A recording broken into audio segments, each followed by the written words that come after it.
where secrets lie. There's a cure they try to hide. Dr. Kimchi, he's the guy with a mission and a spicy side.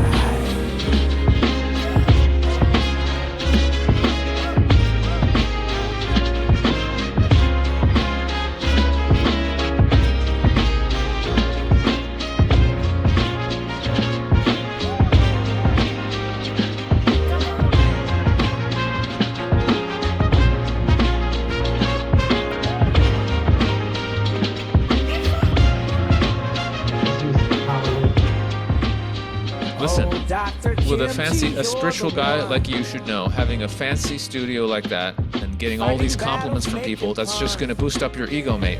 It's going to... That my viewers don't want. Got to keep it humble. Can't be boosted up anymore. We can talk about this because... Look how humble I am. Look at this. Absolute white, not showing off, no malas, no nothing. Just this. This is how you know I'm the most spiritual person in the room, because I'm not even trying to be anything. By the way, I love your humor, fucking excellent. And I was just listening to or watching the Obey spoof on one of your channels. Spot on, all that stuff. I've listened to about, I don't know, 4 or 5 of them, whilst I was waiting to do this, and watched the whole 2 hour. You're recording this now, right? Yep. Yeah, we're rolling. Can you send me that file once it's recorded? Yeah, sure. Yeah, because I can only record 40 minutes because I'm not paying for this, because I don't use this. I use the Google Meet, which is free, and personally I think it's better. Zoom has let me down too many times in the past, lost too many good conversations. But yeah, there's an enormous amount to speak about. Alex, do you want me to call you Alex or Sasha? Whatever. Sasha's good. Yeah. Okay. Yeah. And so is Sasha your spiritual name? No. I'm actually of a Russian descent. So if your name is Alexander in Russian, everybody calls you Sasha. It's like Dick for Richard in English. Right. That's why I met lots of people called Sasha when I was living in Bulgaria. Exactly right. Okay, cool. All right. Well, so this is exciting. Yeah, I think so. It's great. Look, the reason why I like it is because you are a spiritual individual. You've had your enlightenment. We can talk about that if you want. It is an enlightenment. People don't want to hear it, but it is. You've traveled the path, and you have traveled quite a few places on the globe, I'm assuming, because you're Canadian, and then you're living in Athens now, or you're actually working in Athens. You traveled to Britain. You've probably been to Russia. I don't know. But instantly you're the sort of person that can communicate, and I can communicate, and you can see, and you can hear, and you can feel a real human being. They're fucking hard to come by. You know that, and that's my frustration. That's our frustration. Our species is fucking hard to come by. Wow, there's a lot in that you've said. I talk about this is one of the interesting little things I go into sometimes is how many actual souls are really here on this journey, because I've had interactions with beings where I go, I don't think God's in that one. There's nothing here. It's empty. It's empty. Yeah. Well, you know what it is? It's 144,000. Maybe. You know what 144,000 stands for? 9. You know what 9 stands for? Consciousness. And so when it says there's only going to be 144 souls risen in the Bible, it means only those who are conscious are going to be risen. And I swear to God, just like you've mentioned, I've met exceedingly few in this life. And so I can think it's very, very feasibly possible, like the great Dolores Cannon often says, there's very few of us and the rest are backdrop people. The automaton, the drones, the muggles, they don't want to hear that. I upset people all the fucking time, but I don't care. And the people that really appreciate what I say, they don't care either, you know? Yeah, it's a big one, because I'm also aware that so many souls that are here, they're just newer souls, right? They're newer. They haven't, they haven't even gotten to that point to ask the question, what am I doing here? Or Yeah. what am I? What is the nature of existence? What is God? Yeah. They're just not there yet. Now, that doesn't mean, but if they do have a soul, they are no more or less God than all of us, because there's only that one self, and it's all beings everywhere. So there's nothing, and it's only the ego that judges and says, oh, this person needs to wake up now, or da, da, da, da. Everyone's on their own unique path. We can't predict that, but it's so fascinating that there may actually be genuine holograms with absolutely no soul walking around. And that's a bit of a mind fuck if you think about it. You know what I mean? Like, this is not a part of, it's not life. It's not conscious. It's something else. And that's fascinating. Yes. Well, have you taken entheogens? I've had some experiences. Okay, so psilocybin, for me, when I take that to reasonably high doses, it makes me very empathic, and I will feel at 100 yards whether there is a soul in that being or not. And invariably there isn't. And so that's very, very curious.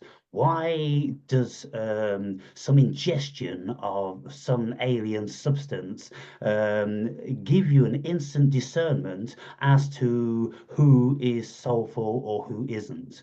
Very, very strange. And when you've taken enough of that, then the residue stays with you, the knowledge stays with you, the ability to be able to perceive these things stay with you, and you can see just by talking to a person, just by looking in their eyes within 20 seconds, and if you want to engage in that because you have an unearthed experience, and that's what all these extras are about, extras just to fill in the gaps in your movie. Well, okay, if you're looking for enlightened beings, then you're going to travel a long way to find them. Yeah. And, yeah, it's a real blessing, even if you find one. Even just finding a being that's genuinely on the path, that is a true seeker, is a rare occurrence. There's not Yeah, there's not that many. the difficulty is now, Alex, with our two dispositions, is that you're coming from more of a love and light and more of a compassionate perspective, and I'm not. And Well, I like where this is going. That's funny. And so, when you put your video up on your channel, people are going to be like, "Who is this guy? Who does he think he is?" And this sort of thing. Doubtless, when I put our video up on my channel, then maybe lots of my viewers are going to be saying, "Why can't you be more like Alex?" The softer, more congenial sort of guy that we can listen to a whole I lot don't, I, easier. I don't Because know. I'm too short. I'm a shit disturber too. That's what's fascinating about this character that I'm pretending to be, and I'm sure your viewers won't think it's weird me talking this way, because I'm fully aware that the I that I am is not this. Yeah, You can't put a label on the self. It's just all it is. yeah. But I'm playing a character, and my character is interesting because I know that the real identity is the all that is, all life everywhere, all at once, forever is the I am, that is actually all beings everywhere. And yet, this particular incarnation likes to push buttons and troll and be funny and take the piss, and he likes to poke other beings into awakening. And I Yeah. recognize that that's the ego, because the self doesn't need to convince anyone, doesn't need to do any. The self is absolute pure love presence forever. Nothing needs to happen. Everything is always perfect. Yeah. So it's very interesting watching that within me. There is that genuine desire of love coming through, that is the self, that wants people to remember that they are love, that they are God, that they are divine, because that's the ultimate liberation. So of course, that part is absolutely pure and wonderful. And then there's the ego that still judges. Oh, look at this idiot wearing a mask. Oh, look at this person lining up to get their fourth booster shot. What this person is so brainwashed, and still judges and still wants to change and still wants to wake people up, not from that pure place of love. And I'm aware of that in myself. I'm still a human being. Anyone who claims to be fully enlightened, run Yeah. away. I can But tell you that much. what you've just said is But yeah, exactly how I am, and it's exactly the perspective. I've been doing what I'm doing now for past 15 years, and I've had, about a dozen YouTube channels, and most have been taken down by the powers that be, yeah, and some I've just thrown the towel in because I just got frustrated. The ego got frustrated, and I'm always telling my viewers that this is my job. I'm doing this. Cosmos has chosen me to do it. Again, there's so many things that you can say that people are going to have a problem with. Oh, so you're the chosen one. Well, I have been chosen. That's what I know intuitively. That's why I'm doing what I do. And for the better part, I don't particularly like it. The ego doesn't like it. You see, when I first watched you, Alex, I'm like, yeah, this guy, he's had his awakening, but he's still got this humanism, human, all too human, as Nietzsche would say.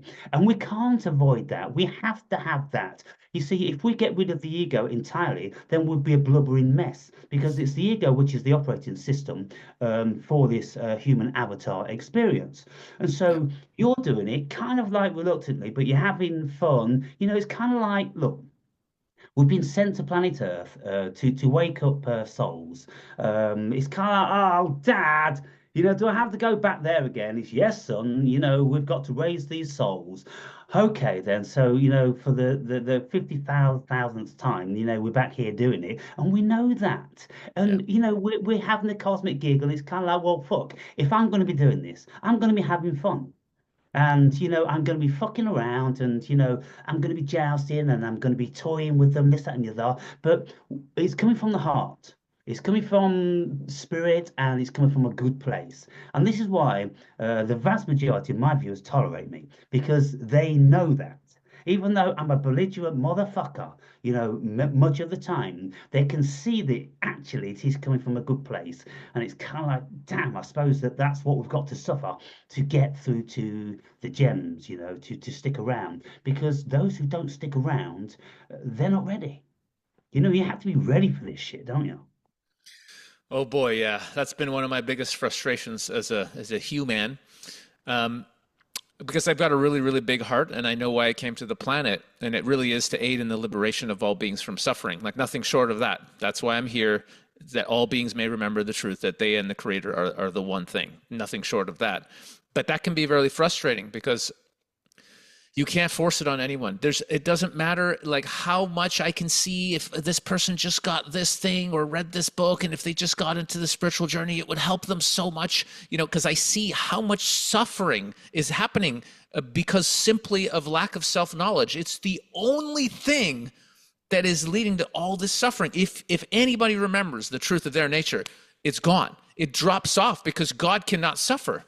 There Yeah. is no suffering for the eternal oneself that is all. It's impossible. Love cannot suffer, and we are that love. But as a human, I want to remind people, I want to shake people sometimes. Literally, I have taken megaphones and driven down the street and screamed at people. But until a soul of its own accord in its evolution has that flowering and decides, okay, there must be more to life, until that moment, there is nothing any other soul can do to help them. Nothing. In fact, it's a disservice even to try because you're interfering in their evolution. And it's a gradual process. I'm deepening into myself to absolutely trust every soul's evolution and just be available to help any souls that want my help. But if you haven't asked, very Yeah. naughty for me even to try. Yeah, and a very delicate realm is what you spent a lot of time in doing your comedy during the COVID period. Because if you start joking about that stuff, which is supposed to be deadly serious, all of a sudden you're offending people.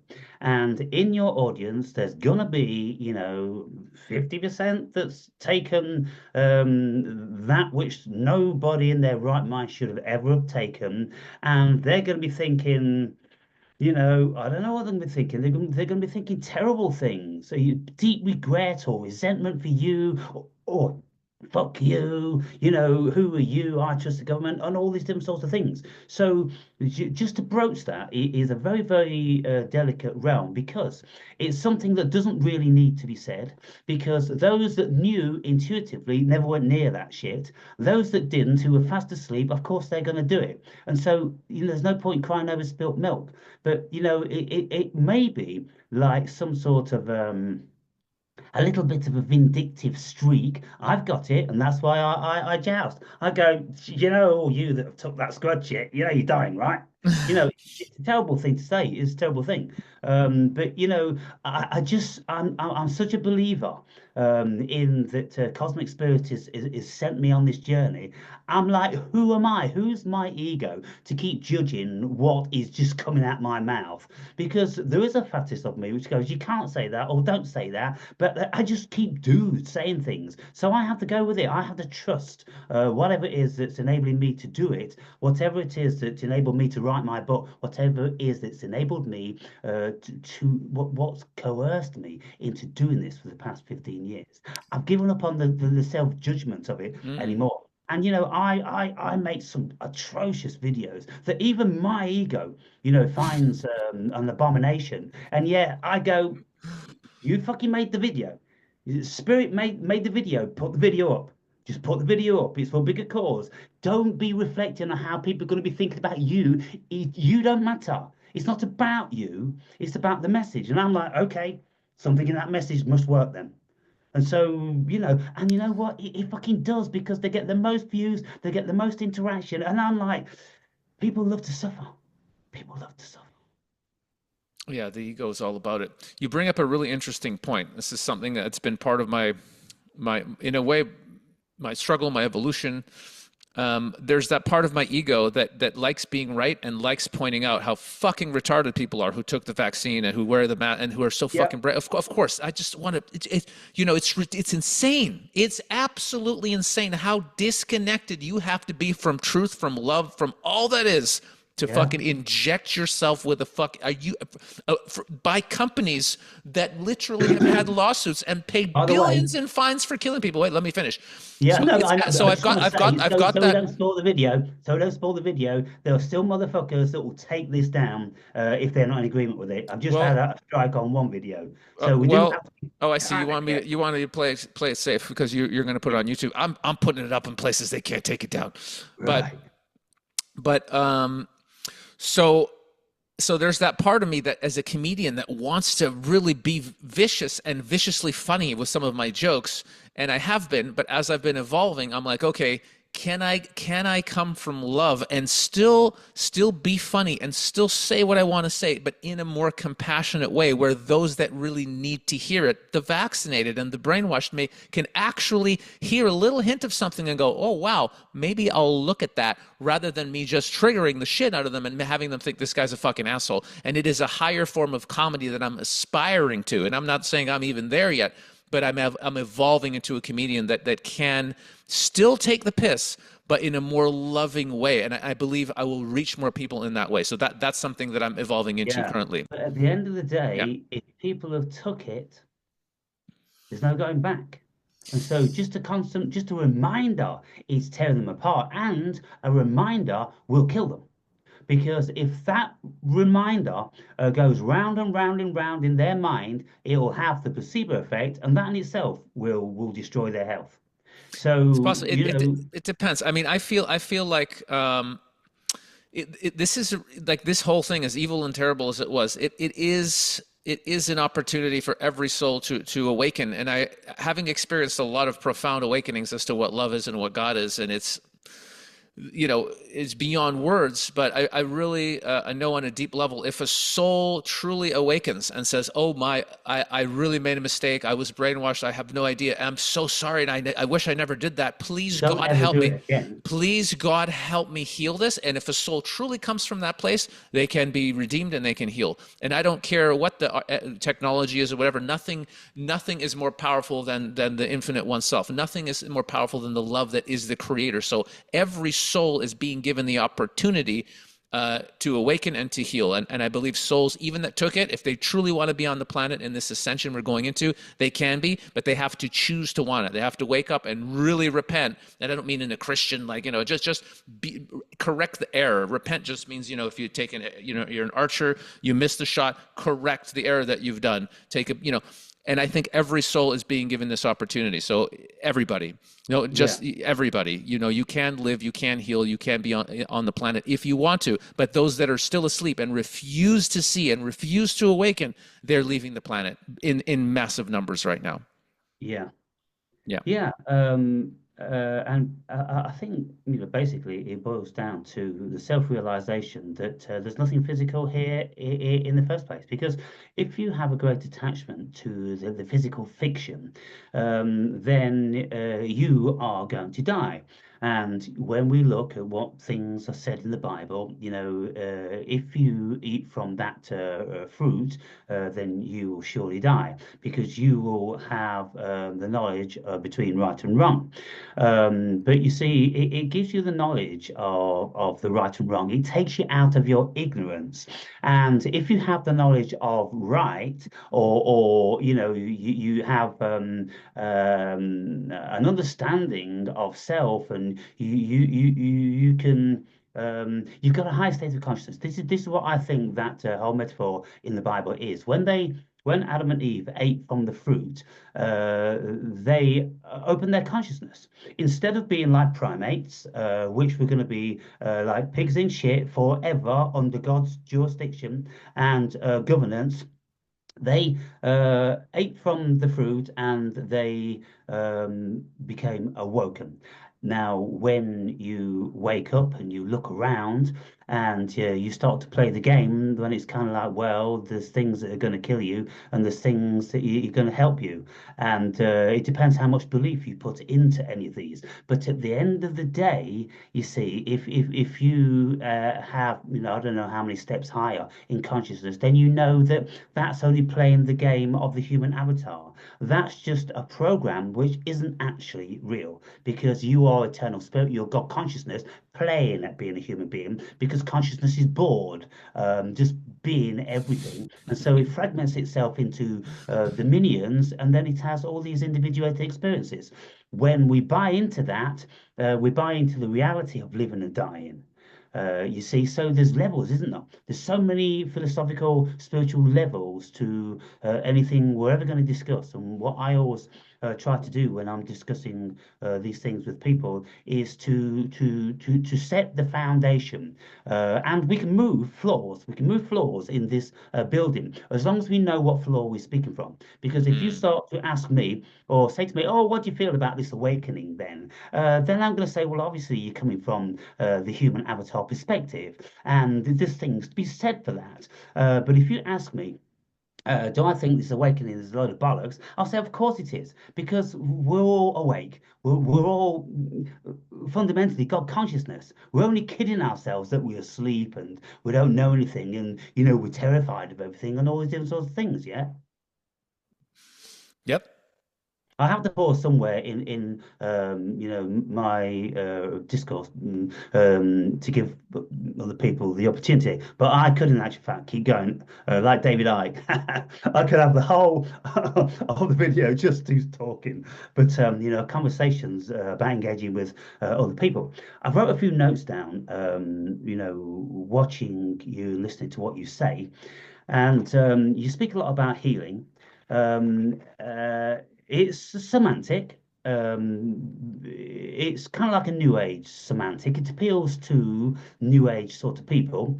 The exact same thing you could say therapy. You could don the hat of a therapist, and you can say, "Oh, my videos are all about therapy. They're all about self-help," and then you get a crowd. But as soon as you start saying healing, this is about healing, then don't you think you're inviting the new age, dreamy, love and light gaslighters that just want to shun reality at any cost, and they want to feel healed. I mean, what is this healing?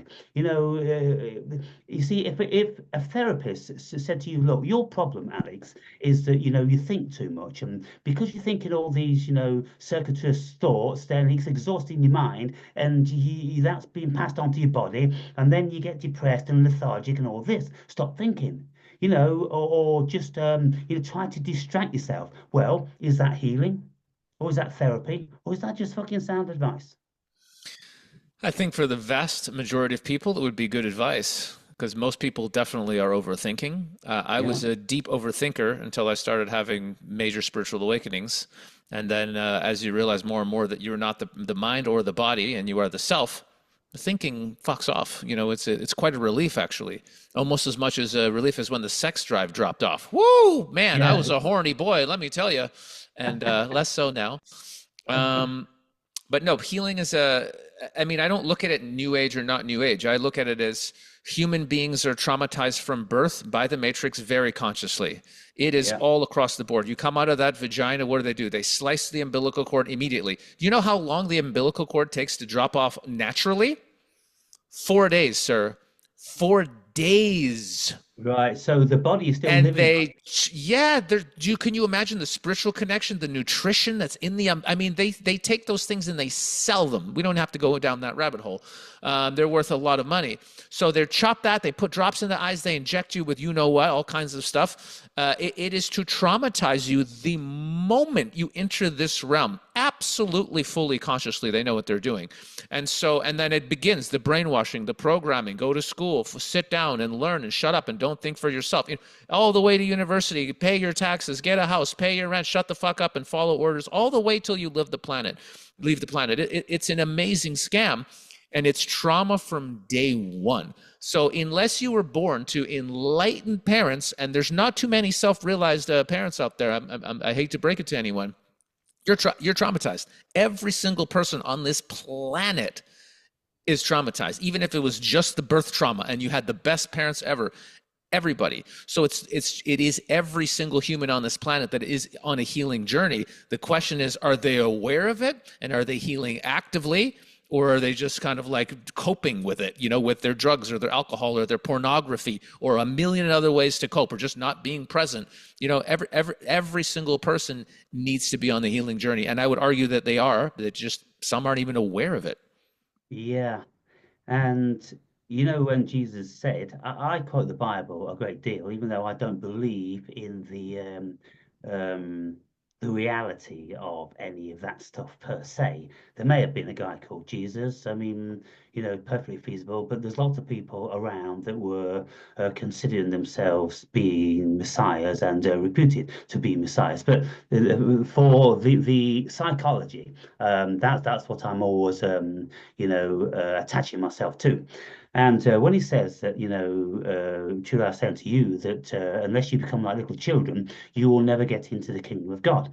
Well, when we look at children, and I've traveled to many third world countries where there is no such thing as this indoctrination. They don't have any education, and when they don't have an education, you see such a bright light in the poorest of people, and you go, "That's a fucking human being."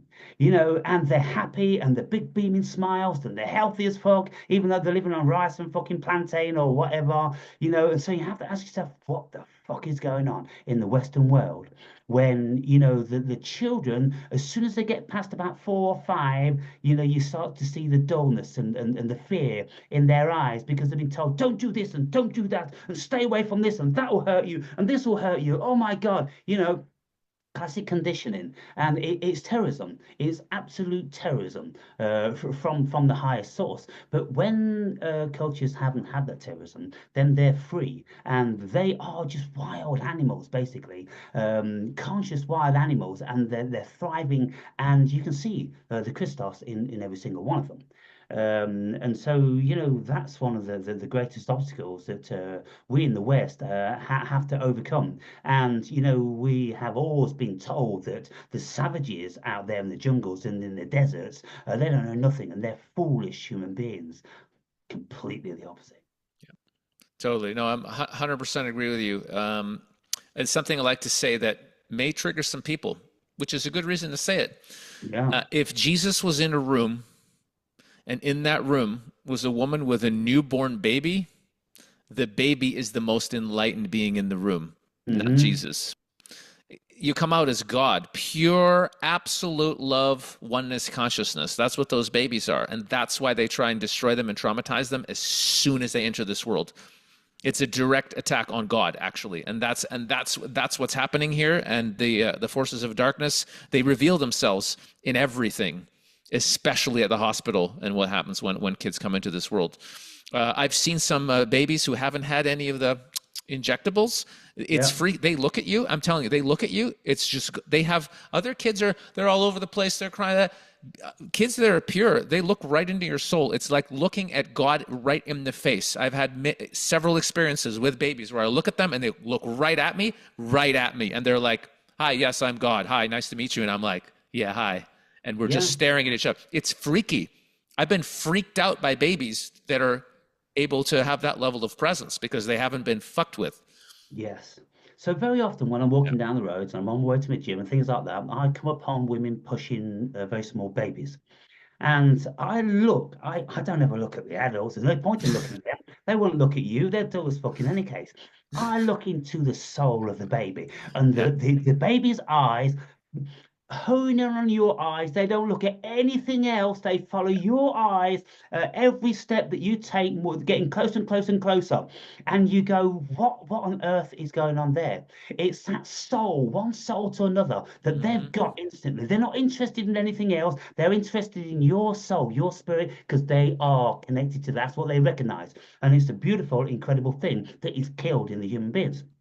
100, Now, something very 100%. significant to notice is that this human consciousness doesn't come about until the child is about 18 months old. So they don't have a level of sentience until that period. So for that 18 months, they are actually the essence of pure God. And this is, you have become like babies. That's the thing because you've got an open mind. It's absorbent and it's completely. Unpolluted, and there is no holds barred. It's just information, and they're sucking information like a sponge until they get told the wrong information. Still, they get to absorb all the negative information, and then that kills the positive information. But we ask the question, realistically, well, how can we avoid that in this dimension? Because it is a polarity of a dimension. There are the goods and the bads and the evils and everything. And so if we have children and we don't educate them into the root of evil, then we can't have an evil society. So we have to have a pure society where there are no people that we need to be afraid of. And we gently, awaken our children to the pitfalls of, falling out of trees and off cliffs and all those sort of things. But, we avoid telling them in, a fatalistic type of terrorizing way.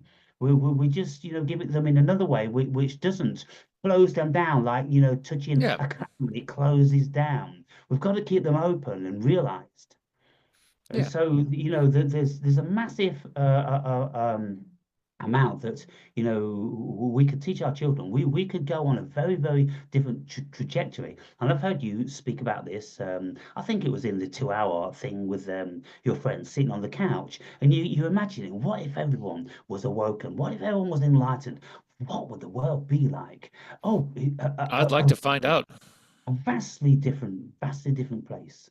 Vastly different place. Yeah. I think that's what we're heading into. I think, we see the awakening happening of like, the corruption and, on the 3D level, but there's also the spiritual awakening, more and more people having these experiences, remembering our oneness. And that's not going to stop. That's going to accelerate. It's like popcorn, right? One being attains enlightenment. Bow, that affects every single person around them that they love. Vibrationally, like we're literally one consciousness. So that's why, in a way, it has been said by many masters, the greatest deed we can do for all of humanity is to raise our own consciousness. That's it. Like you are doing it by working on yourself. You're raising the collective consciousness of the human soul. And so that brings a lot of comfort when you don't have to go out there and change anybody or wake anybody up. Wake yourself up, raise your own conscience. Remember, you, like, one of the most profound things Yeshua said, I might be slightly paraphrasing, but it would say the only difference between you and I is that I know there is no difference between I and the Father. Yeah. So he's saying the only thing different is I know I and the Father are one. You do not. That's the only difference, and yet there is only God. That is the deepest, that is the real teaching of the master, and that's what they have to hide, because they can't have people know that. You are the creator. Are you fucking kidding me?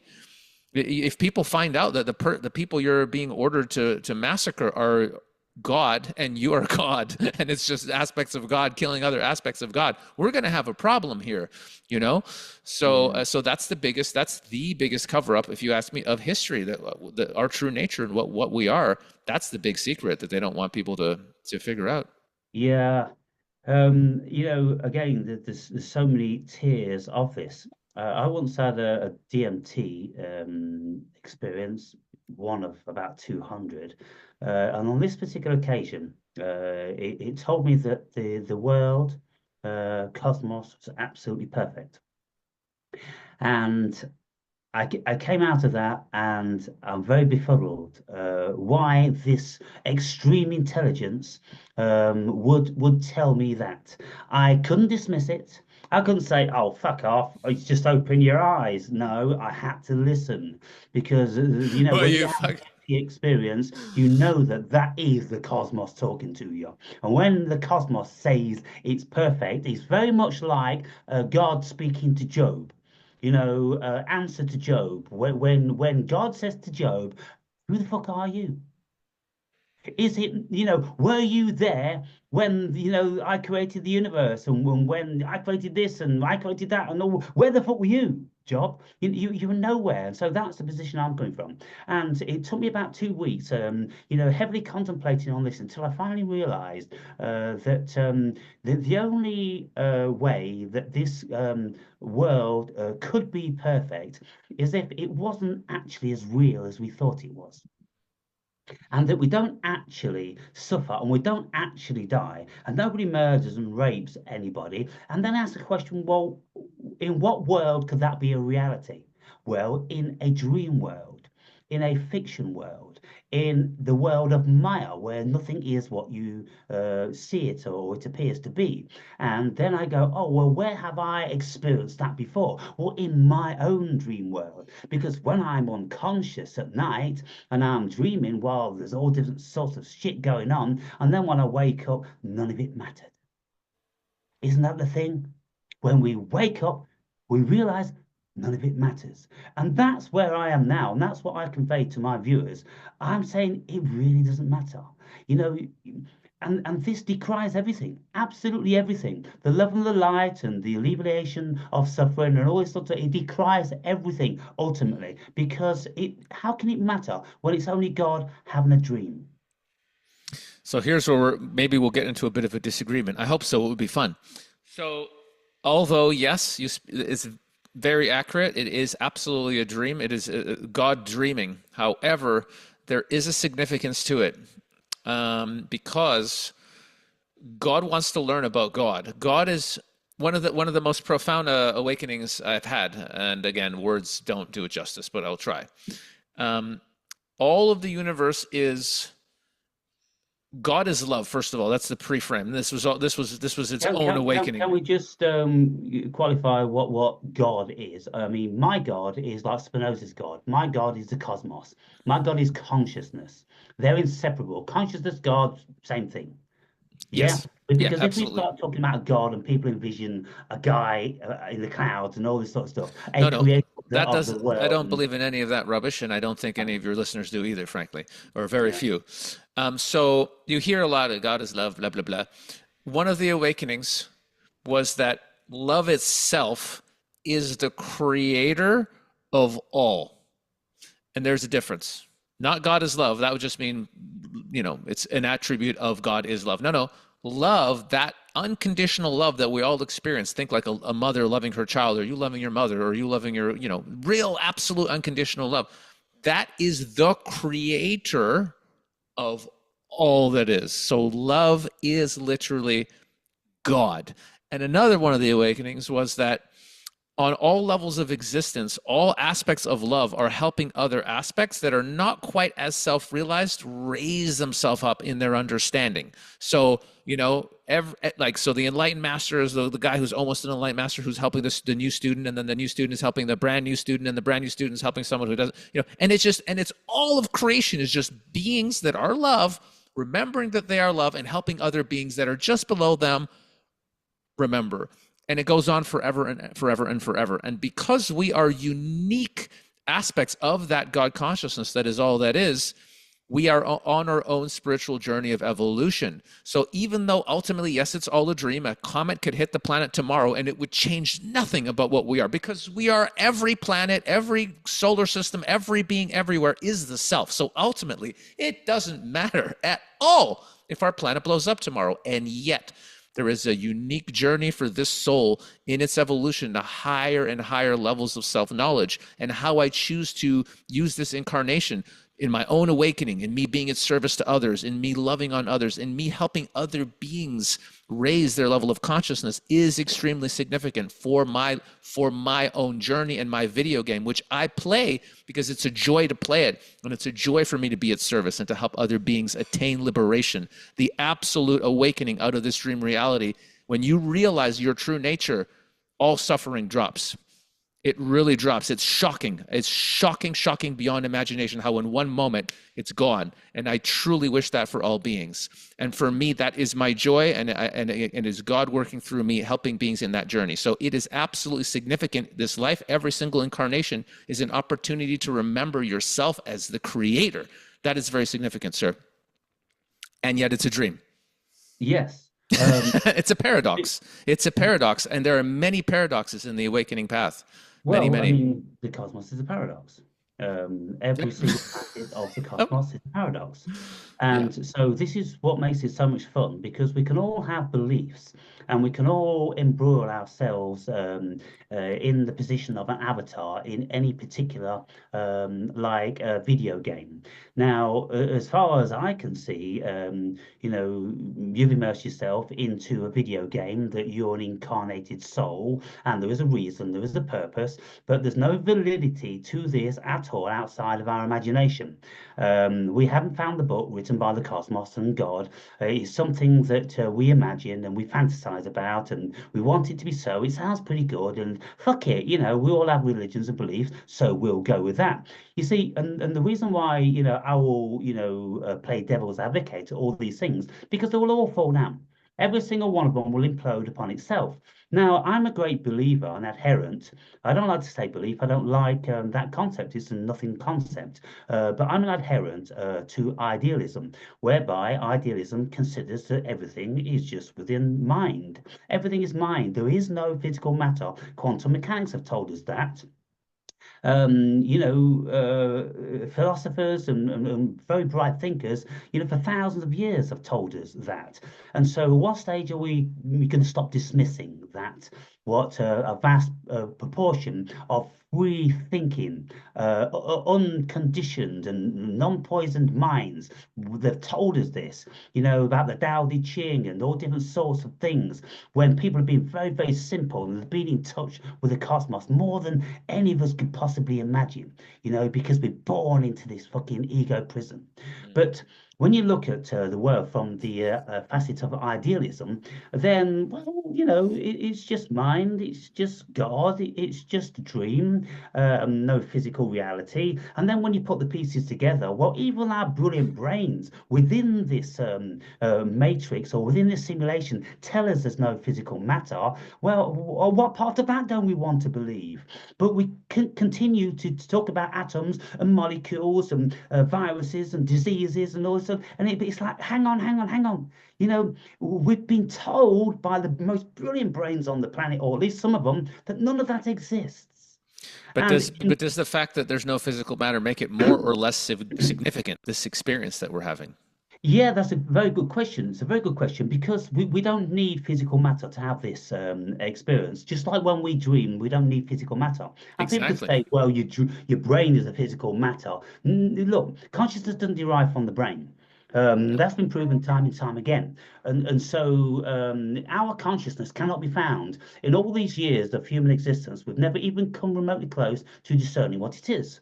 And so therefore, it's kind of like, well, it's an isness. It's like the water which fish swim around. They're completely unaware of it, but they cannot, if they had an ounce of intelligence, refute that it's there, holding them in position and allowing them to live.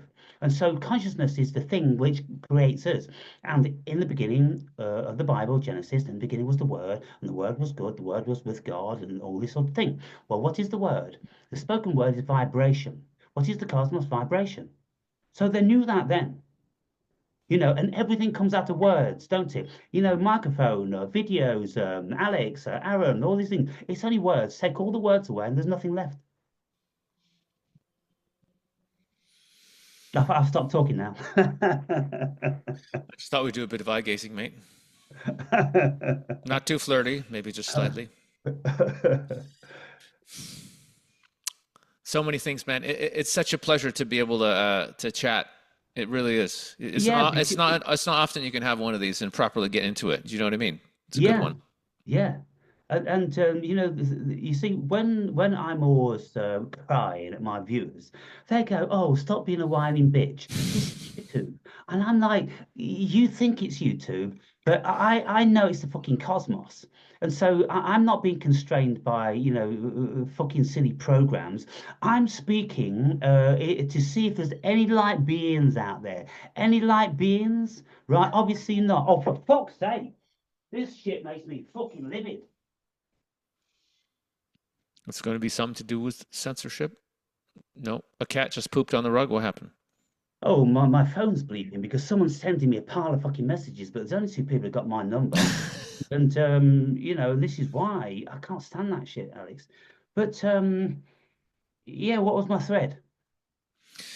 Well, that it's just a treat. You were looking for other people you can talk to about such things, and not too Yeah. many you can really get into it with. Yeah, and why is that? You see, when people like you and I, we engage in this, well, it's the nectar of life, isn't it? It seems that this is what we came here for. Yes, this is Yeah. what we fucking came here for. It's knowledge, it's wisdom. And this is why, in thousands of years ago, we had these philosophers thinking about all wonderful things. And you see, these philosophers have passed down all this stuff to us because somebody wrote it all down, and they go talk about Plato and Aristotle. But when you've read these people, when you've listened to what they've said, you go, well, they're saying no more than the average guru around the world, and they're thinking in no deeper than the average awoken, enlightened being. Why? Because we all enter into the same pool of knowledge. Once we've entered into that, we can talk forever about the stuff, about the nature of the cosmos. And we don't need to put them on a fucking pedestal. All we need to do is wake the fuck up, and then they'll just be like brothers to them. And we could all sit It, down and have a conversation with exactly right. That's exactly right. It's nice to. Let me ask you a question. I have a really juicy question for you. What? Because I've noticed that very, very few people are real seekers and actually want to know God. Very few. And I'm curious, what do you believe was like what led you down that path? Because like I was absolutely obsessed. Like I was crazy about self-realization. I was insane. I went around all the world. Nothing else mattered to me, and I went really really hardcore from my first awakening in 2009 until I got the answers through a series of more than a couple of dozen awakenings over a really intense period of like 2.5 years, 2018 to 2021. Fucking super intense. And so, what was the driver for you to actually want to awaken? do you want it in one sentence, or do you want it in 250,000 words? Go on then. Let's do the one sentence and then we'll see how we go from there.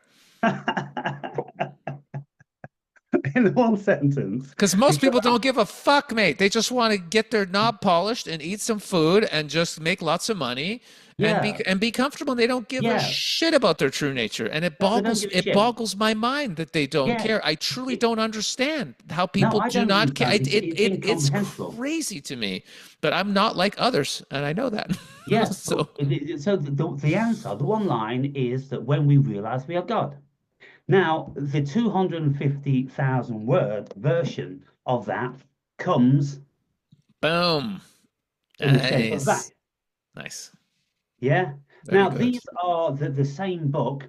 The Spirit told me to call it Closer to God because throughout my 15 years of spiritual evolution, every step of the way I was becoming closer to God, which ultimately is myself, learning Okay. about myself. And so then I decided that the more appropriate term was to call it a journey to the self. Okay. And so that's what I've done. 250,000 words there, 650 odd pages, starting from when I had my egoic implosion, going through all of the significant things upon my journey. And so Spirit compelled me to write that, and it's been telling me that I would need to be applying myself to it at some stage. And I used to ask, for years, when do you want me to do this shit? And then all of a sudden it just said, well, you won't know unless you try when the time is right. And I'm like, oh, it's that one. It's like what writers say, if you've just got an idea, but you can't quite, formulate it, all you need to do is turn on the computer and start typing, and then the cosmos does the rest. The cosmos will automatically write it for you. And that's what fucking happened, Alex. I stood in front of the computer for 8 months, solid 5 hours a day, and I'm like, I don't know what the fuck to say now. I've never written a book before. I don't know anything about this fucking shit. And then it's kind of like, we'll just start doing this, and then we'll work the fucking rest of it out. And that's what I did. That's what happened, and there it is. And it's amazingly complex with all different sorts of supernatural, spiritual encounters with God and angels and the devils and Jesus and I'm talking real fucking encounters with, Oh, you that know. sounds like my type of book. Yeah, Getting well, me out all of body excited about it. experiences, fighting with the devil, deep meditative experiences, 300 crazy entheogenic experiences, a whole myriad of supernatural stuff. You will love the book. You will absolutely be fascinated by, one man's journey through it. And within the book, I implant, I place excerpts from some of the world's geniuses. For instance, I'm like, when my ego imploded, it's kind of like, I've got no idea what the fuck is happening to me. But what I was compelled to do was to buy as many books as I possibly could on philosophy and human psychology and read them for 12 hours a day for 7 fucking years. And then, for 15 years later, I'm still reading every single day. I'm still watching videos and listening to debates for 12 hours a fucking day. It's endless. This is the journey I'm on, and the job that I'm doing is then to defrag all of that information and then put it into verbalization, which people might be able to grasp. But it's immensely difficult because it's so complex. So yours, you speak about your spiritual awakening, enlightening, when all of a sudden you realize that you are, effectively God, everything is all one and all that sort of thing. And so what I'd like for you to do is when you send me the file of this video, send me all the links which are relevant to your channel, because many of my viewers will find your stuff fascinating. And in actual fact, they'll probably unsubscribe from my channel and come over to yours because they'll find you much more amiable and easy to listen, easy on the ears. We're different. We're very similar and in our own unique flavor, which is what's so fascinating, to talk to Yeah. another being that's been through the, some, and it's fascinating to me also that there's so many different types of awakenings, like there's like I don't know if two beings will never have the exact same. Do you know what I mean? Like the way it comes in through our story and how we got there and everything. It's so divinely orchestrated, the whole thing. So you know what I mean. So no two beings who whatever you want to call them, self-realized, whatever, they're not going to have the exact same knowledge or understanding or depth or how they explain it or how they experience it. It's an infinity game. Like one of my Mhm. spiritual teachers says, it's an infinity game. There's no end. There's no end to our journey, to our growth, to our evolution. Keep talking, I'm listening. It's amazing. That's what makes the human game so fascinating, is that there is no end to our journey. And one amazing being, realized master, who happens to be a nuclear physicist, Mr. Kesh from the Kesh Foundation, he actually says that at some point we become a star. Our souls become a star. Like that's Right. actually where this is going, and then that will create other star systems and everything. It's crazy. He says that's what happens with the humans as we eventually evolve. We turn into star systems. Well, Very are you interesting familiar stuff. with Rudolf Steiner? Little bit. Yeah, Rudolf Steiner, when he speaks about many worlds, he speaks about the origin of human souls and spirits, manifesting in planets like Venus, Jupiter, Saturn. We will spend a period of time within the energies of those energy fields, and eventually we will end up on Earth as a physical body. So we'll have an etheric body, an astral body, a spiritual body, all these different sorts of bodies. And then we'll have the earth experience whereby we have a pain body and, we have this ego. Now, uh, I heard you speaking about the ego and questioning the ego. Well, I write extensively about what is the soul, what is the spirit, what is the ego, how do they all interplay and intertwine each other, this, that, and the other. And one thing that pricked my ear when you're speaking to your friend sitting on the couch, you were alluding to, I think, that the ego is a separate entity. It's an imposter. It's a usurper. And this is what I have concluded. This is what I've been saying in my book and even in recent times in videos. I'm saying, look, people, what you don't realize is that you think that you are the ego. The ego is a program. It's an egregore. It's an accumulation of all of the thoughts that we've ever had, which has created this ego, which get more and more powerful as the program gets longer and longer and longer. Unless, of course, we have a spiritual awakening, then we start to dismantle it. We start to put it in its place, and we say to it, "Hey, ego, you're good at what you do. You're fucking good." And without you, consciousness could not have the human avatar have experiences. So you are very, very valued and needed. But because you're an egregore and because you haven't been challenged, you get larger than fucking life. And you think that you are the fucking show that's going on here. You're not the fucking show. You're just the operating system. So pull your fucking neck in, deflate your chest, and know your place. That's what we do when we become spiritually awoken. Spirit then has to say, listen, I'll take the helm from this point forward, and you can do your thing in moderation. As far as the human experience is concerned, but we're not going to have you running away, with yourself because you want to experience this and you want to experience that and all the things that you love doing as an ego. No, I'm along for the journey now, and so we're going to have moderation. And so, what can you tell us about that facet of things? And by the way, thank you for patiently listening. It really is a quality. Yeah, I would describe it. It's just very accurate what you're saying. I've got my own flavor of, based on the experience that I've had, which has been, I've had some really fucking insane ego deaths, like full on. I don't even know which one to refer to. The really, really big one was so profound. It was shocking. It was absolutely shocking. And after that experience, I can speak with some authority over the fact that ego death that you're talking about, this mix of it's more than just thoughts. It's traumas and thoughts, belief systems, samskaras, so many things wrapped up in it. Survival. Am I going to be loved? Am I going to make enough money? Am I going to, am I going to get enough fears? And there's so much wrapped into it. Are you familiar with the egregores? Yes.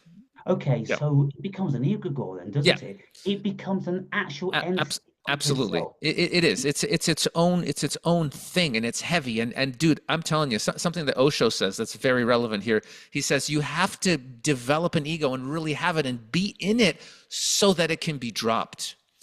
That's the beauty of the ego, to believe that we are this and we need to be more successful and have more money and get more, all these things, to one day remember we're not that at all. And in that moment, it is the most profound moment in you can have as a human being. That moment where that's not there, and there's different versions of that experience we can talk about. But when that's not there and just the true self is there, even for a split second, it's over. It's Yeah. over. And after that moment, it doesn't mean that, oh, you're fully enlightened now and you're perfect. Not at all. Not at all. I'm not fucking there, and I wouldn't claim to be. But even to have a second of truth, that realization, it will change everything. And I've been very blessed to have periods, even after that death, of actual days, maybe I would say even a week or 10 days, where there was no ego, there was no person, there was no thinker, there was nothing. There was just the body was doing things fully automatically. Oh, I have to pee now. Oh, peeing is happening. Oh, there's food. Oh, food is going into the no thinker at all. And it is the real self being here without that. And it is unbelievable joy, unbelievable peace, beyond anything you can read in a book, beyond anything that can be described in any language. To exist as the pure self in any form, but in the human body is profound. And when I went through this one that I'm talking about with my teacher Paul, that you're watching that episode with, it's a fucking crazy episode. When I went through the death, I mean, in that moment where I realized, where I knew, oh, I'm about to die, I was very lucky, because when it happened for me, I was actually looking at my teacher's eyes. We were having a deep, profound conversation, and it rose up in me, and I knew I'm about to die, and I spoke those words. I actually said, fully consciously, I'm about to die, speaking as the ego. And my teacher smiled and lovingly looked in my eyes and said, "That's okay." And I died. The separate self, went through a death. And I knew I have to trust it. So I let it go. And I went into like a holding container where I was pure consciousness. And I was like, well, I know I've already had awakenings. I know I'm going back to source. So weird. I wasn't expecting to die then, but that's okay. I'm ready to go to the light. And I was ready to go to the light because I had died.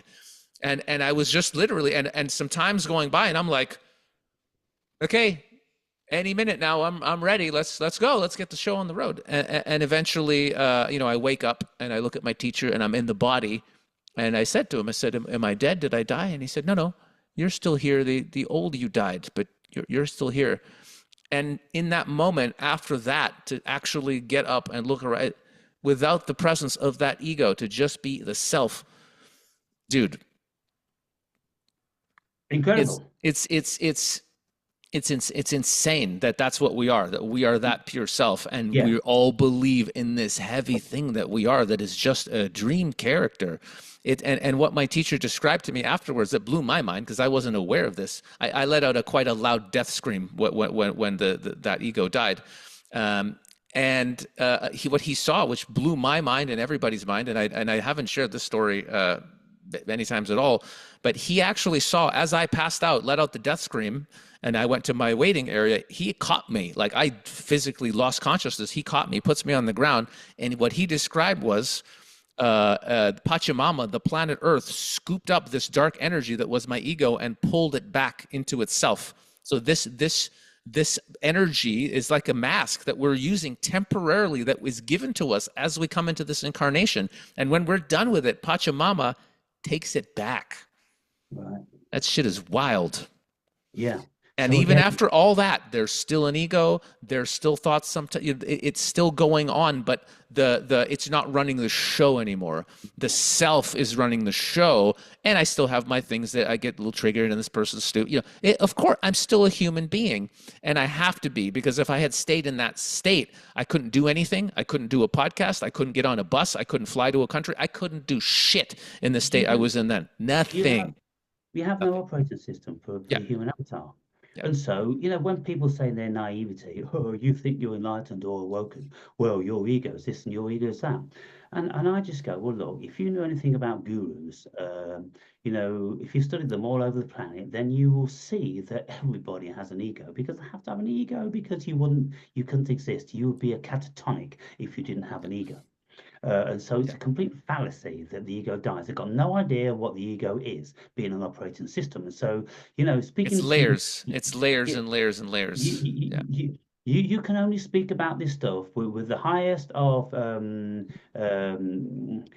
spiritual gradient, intellect, old soul, whatever. It takes a certain something to be in a realm. And, you can have people having spiritual experiences, this and the other. They're like, what the fuck, what the fuck, what the fuck? And they never mention them again. They're not ready for it. They don't know how to assimilate that stuff on that level because they don't have the conscious capacity.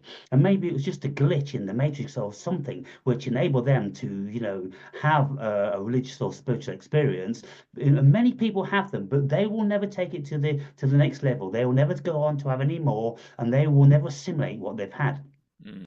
Now, what you're speaking about, when I was listening to you speaking with Paul, I'm like, that sounds like your brain was inducing DMT.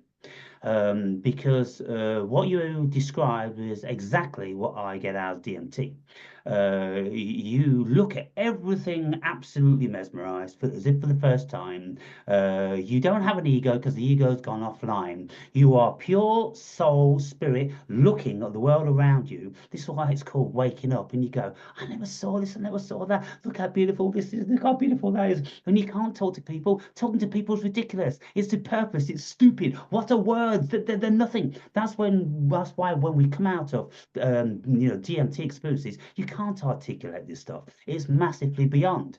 So what I have concluded also is that, I've had occasions where I've been standing on the beach and I've been doing Wim Hof breathing, this, that, and the other. Then all of a sudden I've seen manifestations of some sort of bearded bloke like me in the clouds. Some people could say God, and I've seen, very, very similar things on DMT, like a Platonic or an Aristotelian type character with a robe on in the clouds with all his beard looking out over the fucking land, absolutely crystal clear, like Michelangelo had painted it. That's why I know where all these biblical stories came from, because people were having these DMT releases, whether it was natural or whether it was induced. It's the DMT which Rick Strassman calls the God molecule. Yeah, for a very good reason. And I conclude, well, at least in my book, I heavily speculate, is God a molecule? Because the only times I have ever experienced God, I've been in an altered state of consciousness. What took me into the altered state seemed like a chemical reaction in my brain. Sometimes it's because I was artificially inducing stuff, and other times I was in a different state because I was in a very, very deep, profound meditative state, yeah? Or a breathing state. And when you do these things, then your body on occasion will release DMT, and then you will see all different sort of DMT-esque stuff, and you will feel absolutely blissful. On one occasion, I'm out cycling. I go cycling 3-4 times a week, 8 miles, and then I get off the bike and I'm looking up at the clouds, and also the ego goes away, and I look. It's like the world stood still, like you were saying, only it doesn't stand still. It's still in motion, but it feels like it stood still. Maybe because that's how ego stood still. The clouds are still moving and the trees are still waving, but you look at it, it's all you. It's God. It feels like it's love. It feels like it's absolutely blissful and it's wonderful. And you just say to yourself, my God, I want to stay here forever. That's what heaven's all about. On another occasion, Alex, when we're kids, I never did it as a kid. I only did it, in recent times with a friend of mine. But if we compromise our carotid or artery, several times by pulsing it in after you've been deep breathing for about 10 times, then the oxygen will be cut off from your brain and you'll pass out. When your consciousness comes back online, it comes back online several seconds before the ego. And that's the real you. And that's when you look at the world and you go, fuck, this is the most beautiful, incredible. I feel fucking wonderful. It's wonderful. It's beautiful. Then the ego comes online and he goes, oh, he was just doing this silly thing, and you fell unconscious. That wasn't real. And the ego, fuck off, ego. Get the fuck out of my life, you bastard. Why are you always trying to steal away the heaven from the human being? Oh, you'll like this. So after I had that full-on ego death, self-realization, it was some period of no thoughts at all, right? Just the self. And I actually remember the first thought. I saw it. It's funny. In my mind's eye, there was a thought and I saw it and I went, oh, oh, there's a thought coming. And I was like, and I had some wisdom. I said, no, no, I'm not going to explore that. And it just fucked off, and it was just God. And then at another time, it was another one. And I thought, oh, there's another thought trying to come in. And I went, no, there's no need to bother with that. It's rubbish. And I just let it go. I just kept being in the oneness. And at some point, there was one that seemed a bit more interesting. And I thought, all right, I'll take a look at that one. Yeah. Big mistake, mate. Big mistake. So sure enough, eventually, okay, well, a little bit of mine comes back in. And now here I am, just another asshole, same as everybody else, with some cool spiritual stories. But definitely quieter, and definitely the ego not quite running the show the same. But it is quite funny, similar to the waking up when passing out. There are moments, and people have these moments with washing dishes. You're just washing dishes, and you're just having fun with the soap, and it's nice and clean, and then there's nobody here, and most people will snap themselves out of it. Oh, whoa, what was that? That was you. Just for a second, you actually felt yourself without the programming ego and the wants and the trauma, but just pure presence for a second, and they run because it's fucking terrifying. It's terrifying. What was that? Yeah. My God. Yeah. And that's the thing. And so the vast majority of people, if they aren't destined to wake up, like some of us are, then they will spend their whole lives running. They're like the three wise monkeys. They'll see no wisdom, hear no wisdom, and speak no wisdom. Only with the monkeys is evil. But you see, what I always do, I always turn things around or invert things. The three wise monkeys is we see no evil, we speak no evil, and we hear no evil. But if you just turn that around, and if you go, well, what if you inverted it to its polar opposite, and you can say, well, I'll speak no love, I'll hear no love, and I'll see no love. And then what is love? Well, love's wisdom. That's why philosophy is the love of wisdom, which nurtures our soul. And so if you will see no and hear no and speak no wisdom, then you will keep yourself firmly contained in the evil of the ego. And when we look at the heaven and hell is right and left hemispheres of our brain. Hell is the left, the logical, and the reasonable, which is the operating system which keeps out all the stuff that we've been told. Stop dreaming, stop fantasizing. Oh, you live on cloud nine. You do. Come back to the fiction. Come back to the evil, this solid world. There isn't fucking solid soul. Look at all the stuff. And you ask yourself, wow, I mean, is it really human beings that have been doing this to us? Or is it spirit? Is this world just filled with evil spirits as well? There's an equal amount of evil spirits. In my book, again, you'll come across so many incredible things which I speak about. I speak about encountering spirits. We're filled with spirits. There's so many of them. Some of them are conducive and some of them are not. When we recognize the ones which are conducive, we welcome them. When we recognize the ones that are not conducive to us, we can, in actual fact, do something about them. And this is what we call an exorcism. We exorcise this evil, negative entity from us because they're only freelancers. They will attach to your avatar if they think it's going to be fun. One of the things that changed my life completely, and I talk about it a lot, and I guess I'm supposed to talk about it now, but you nailed it on the head. You just absolutely nailed it on the head. This was about 2011, 12. I had all these health problems. I had no energy. I was speaking to doctors. They had no fucking idea. They're trying to tell me, oh, yeah, it's a blood thing and a Hashimoto's and a thyroid and blah, blah, blah. Nobody had any ideas. And I ran into a woman who was basically a white witch, mystic, whatever you want to call her. And she was doing an exercise with me and some friends where she was teaching us how to see auras around each other. And I was rubbish at it. Everyone else was seeing auras, and I actually couldn't do it. And then she looks at me in this exercise and says, you have this thing that looks like a kind of an alien head, and it's floating over your left shoulder, and it seems to be drained. There's energy going from you to it. So you might want to take a look at that. And I'm looking, and this is early in my awakening. I'm like, the hell are you talking about? Anyway, And long then she story. just goes, anyway, end the Anyway, chat. yeah, shall we get some Next lunch? time I next said, week. hang on a minute, love. So long story, and I'm telling you, I was so ill. I was, 30, early 30s, don't drink, don't smoke, none of that. I would walk around a mall for 2 hours, exhausted, got to go home and just take it. I mean, ridiculous. And so I found somebody who helped me remove this thing. It's a whole story. But when this thing was removed, dude, all my energy came back. I started running around doing jumping jacks, just fuck like it was unbelievable the amount of energy I had the moment that thing's removed and never came back. I'm 45 years old. Look at this face, like great health, no problems whatsoever. Fucking life is amazing.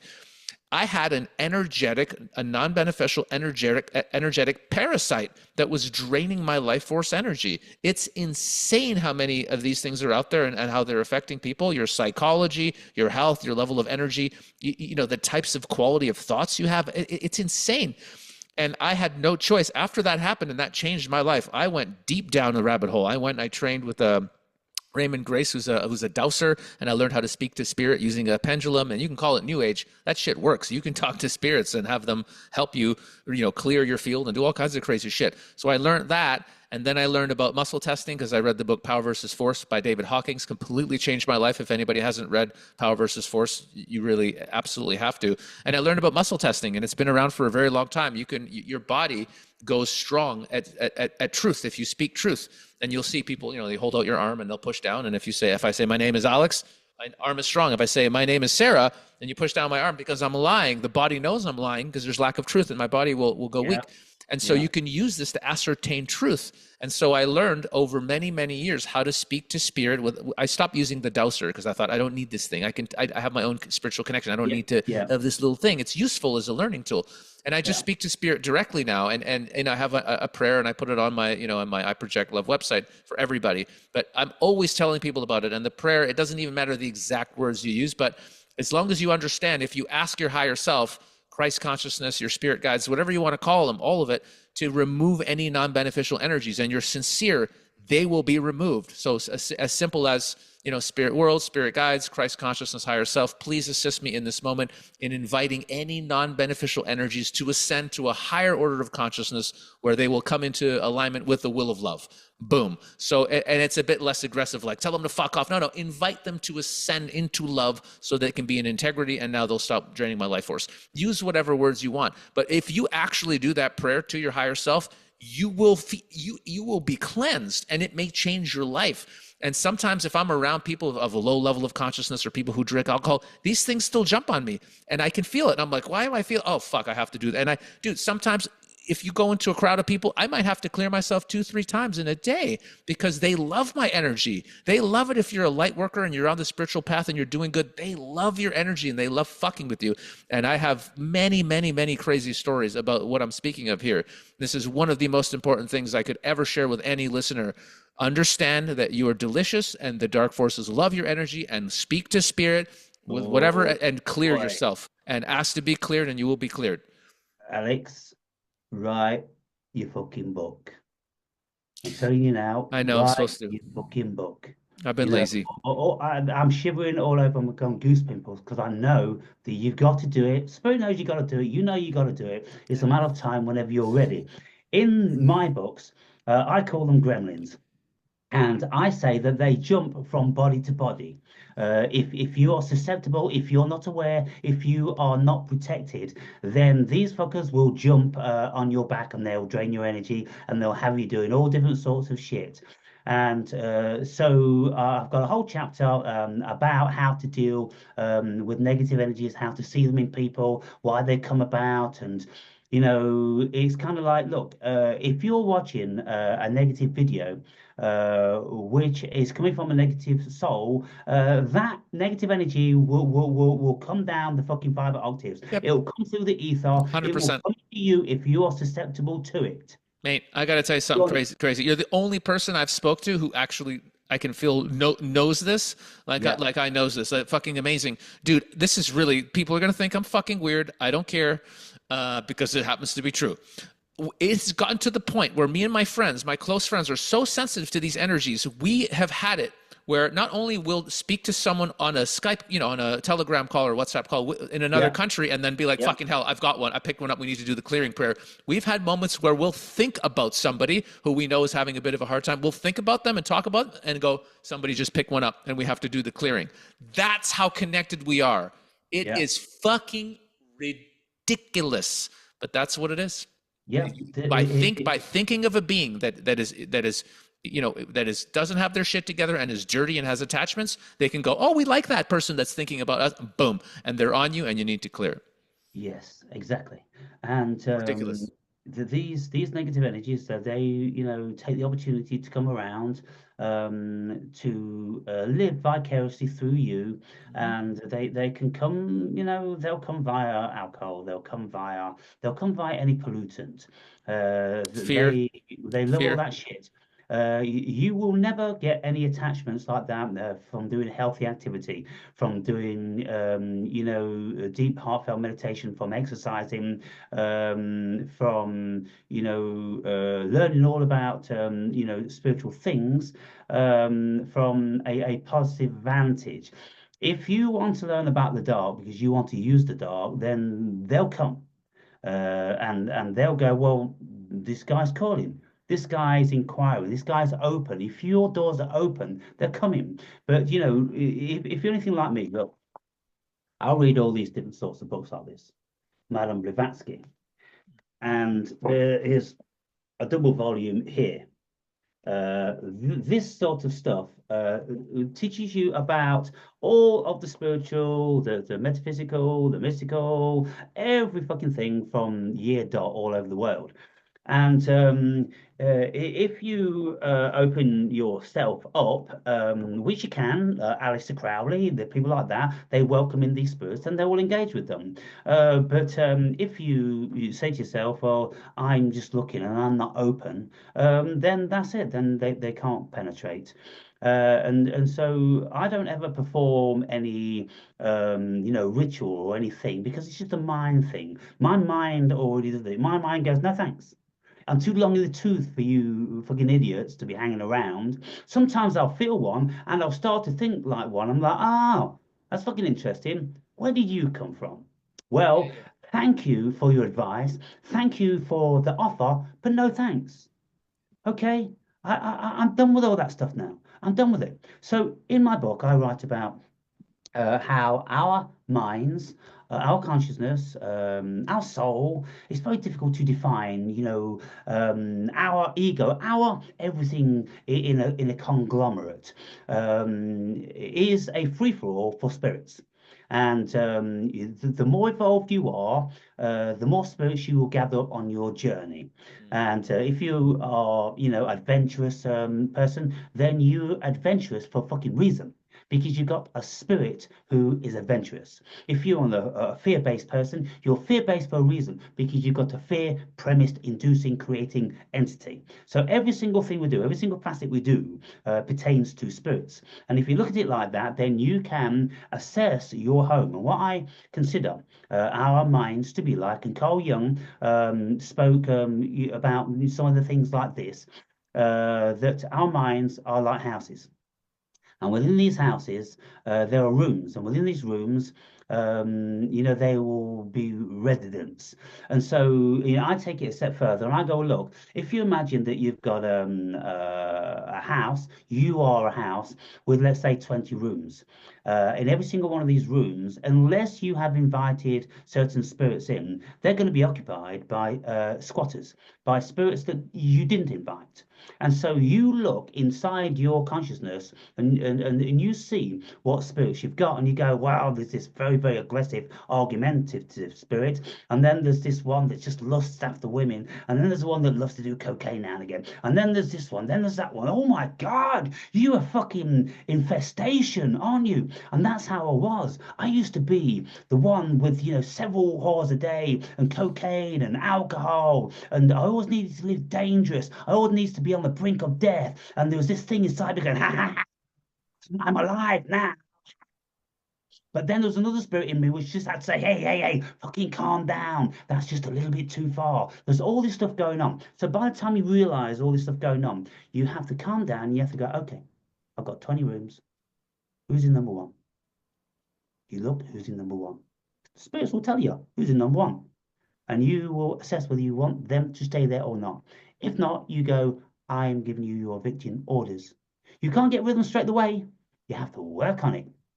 It's very much like in this reality. If you have a house and you leave it vacant, then squatters have rights. They can actually enter into your property and reside there because it was vacant. And then you need to go to a court of law to evict them. Well, that's what you have to do with your unwanted spirits. And so you have to work on the eviction. And how you do that, you stop feeding them. Every time there is this particular spirit that you feel is moving you in a direction, then you have to cut it off. You have to sever it. You have to have a great level of awareness. How do you get this awareness? Through deep meditation. When you got a level of deep meditation, then you can see them quite clearly. And then in time, you evict them all. And it took me 7 years through the dark night of the soul, through a great deal of the lethargy. I was tired all the time. 7 years, Alex. I was fucking tired, man. And, there's no reason why I should be. I was young. I was fit. I've always been very, very powerful, but I had all these attachments. And over time, they all had to go. And then when they go, it's kind of like, wow, I'm free. I'm walking on air, walking on air. But I do have one remainder, and I keep that one. And that's, I call him supercilious. thought you were going to say Christ consciousness, baby. I was like, I got that one too. Yeah. Well, Christ consciousness is a given. That's right. Yeah, that's I have Christ consciousness, but our Christ consciousness will be affected. It will be compromised by the devil, so to speak. And we can get into that one. The one I keep around, and I haven't got to the bottom of why I keep it around. Supercilious, who at any given moment will just make a video, really bad mouthing anyone that's watching my videos.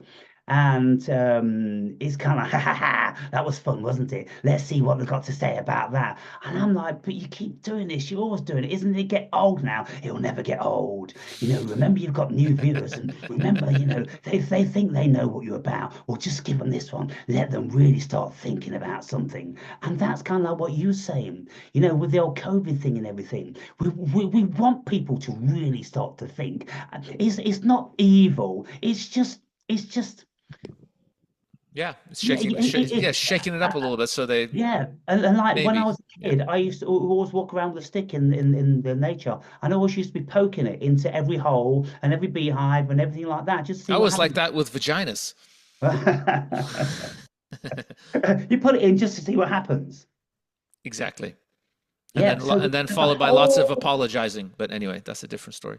Yeah. Well, again, I'll speak about all that stuff. I'm not shy about coming forward, and I reveal it all. My whoring and my drug taking, all the bad drugs and all that sort of stuff, and how my ego was just so domineering and overbearing and just running wild. It was fucking running wild. I used to run my own business. I had like 20 staff, people working for me. I was like fucking, the leader of the Third Reich. I was completely unforgiving and unsympathetic. I had, an operation in hand, and I was like on my, operations board, and I was pushing the tanks over here. I was pushing the planes over there, and anything that got in my way would be destroyed. Well done, sir. You had that full-on ego experience. That's beautiful. Yeah. That's wonderful to have that to let go of. That's very interesting about the different rooms. I haven't personally done what you've said, so I think you may have gone deeper into getting to know the spirits and such and booting them out. That's very fascinating. But just as long as people fundamentally understand that it is their choice, and if they absolutely make that decision, they say, "Hey, I'd like to remove anything that's non-beneficial." That's the non-beneficial energies of any kind, because you may have energies around you that are giving you great ideas, and they're looking out for you, and they're your friends, and they love you, and those are there too. But the non-beneficial ones, they're not your friends, and they're not. You may not want some of those around. So just an awareness to have. Yeah, well, when we look at what the ego is, we can't just blame the ego for all the things we do. So you see, because look, people used to always level at me, my ego, and I said, well, my ego has taught me to climb Mount Kilimanjaro. It's taught me, in the depths of the ocean to dive on shipwrecks. It's taught me fossicking underground in potholes, 1.5 mile deep. It's taught me all around the world doing so many things. And so thank you, ego.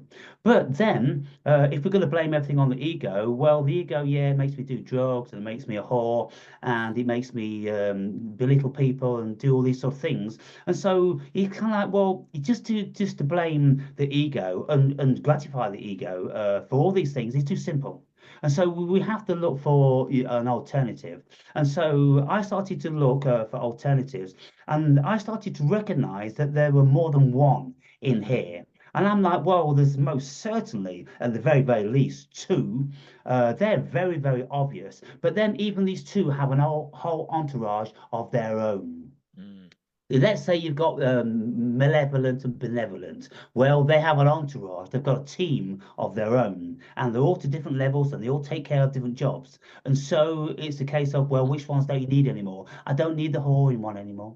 I don't need the one that's going to be taking all different sorts of cocaine shit dealt to me by mafia in a fucking nightclub, which is poisoning my body. I don't need that motherfucker. So thank you. You were great. You were fun. I don't need you anymore. And then we go down like this, and then we get back down to our basics, and we go, well, who's here now? It's beautiful. It's beautiful.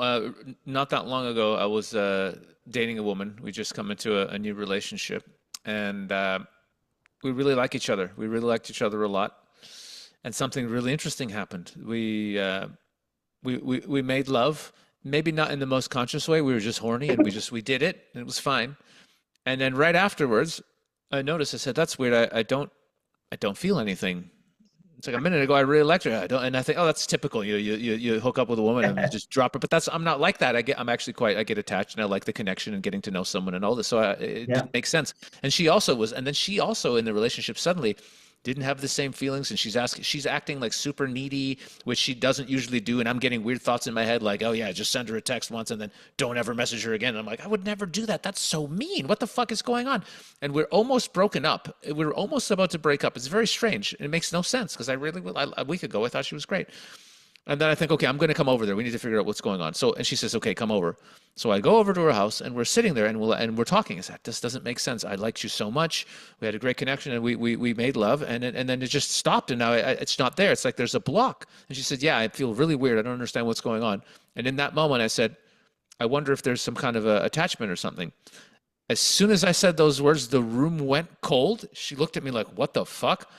I did the clearing prayer. I muscle tested, just double checking. Do I have one? Yeah, I had one demonic attachment. Good. I check her. Yeah, she's got one demonic attachment. Okay, cool. Talk to spirit, clear it. As soon as it's cleared, the moment it was clear, I look at her, she looks at me and goes, I really like you a lot. She's like, great. Boom. And then we ended up, having a relationship and being together. So because she was a soul that was on the mission of awakening and spreading love, and so was I, and we were brought together for that mission, spirit went, no, or the dark forces, the satanic forces went, Yeah. no, let's get these two apart as quickly as possible. And in a moment of literally orgasm, something came in, and literally it was like a cage around our hearts, and we could not feel love for each other.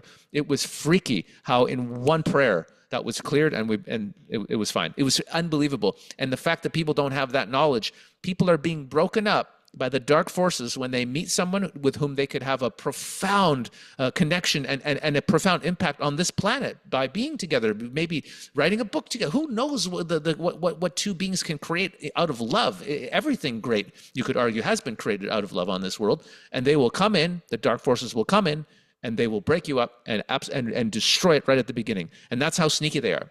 That's how important this knowledge is that we're talking about right here. I mean, it doesn't get more important than this. Yeah, and it all boils down to awareness, doesn't it? It all comes down to being aware that we are spirit. And if we are spirit, then it stands to reason that everyone else is spirit. And if everyone else is spirit, then it stands to reason that there's other spirits around as well. And then because there's, the whole good and evil, and, through mythology, myths have always told us about the evil forces and the good forces. Well, we better learn about them. But the vast majority of people, they're afraid of that and they won't learn about them. And if they don't learn about them, they have no protection against them. And it's very, very simple, isn't it? And so, what is it? The greatest asset the devil has is that you don't believe in him.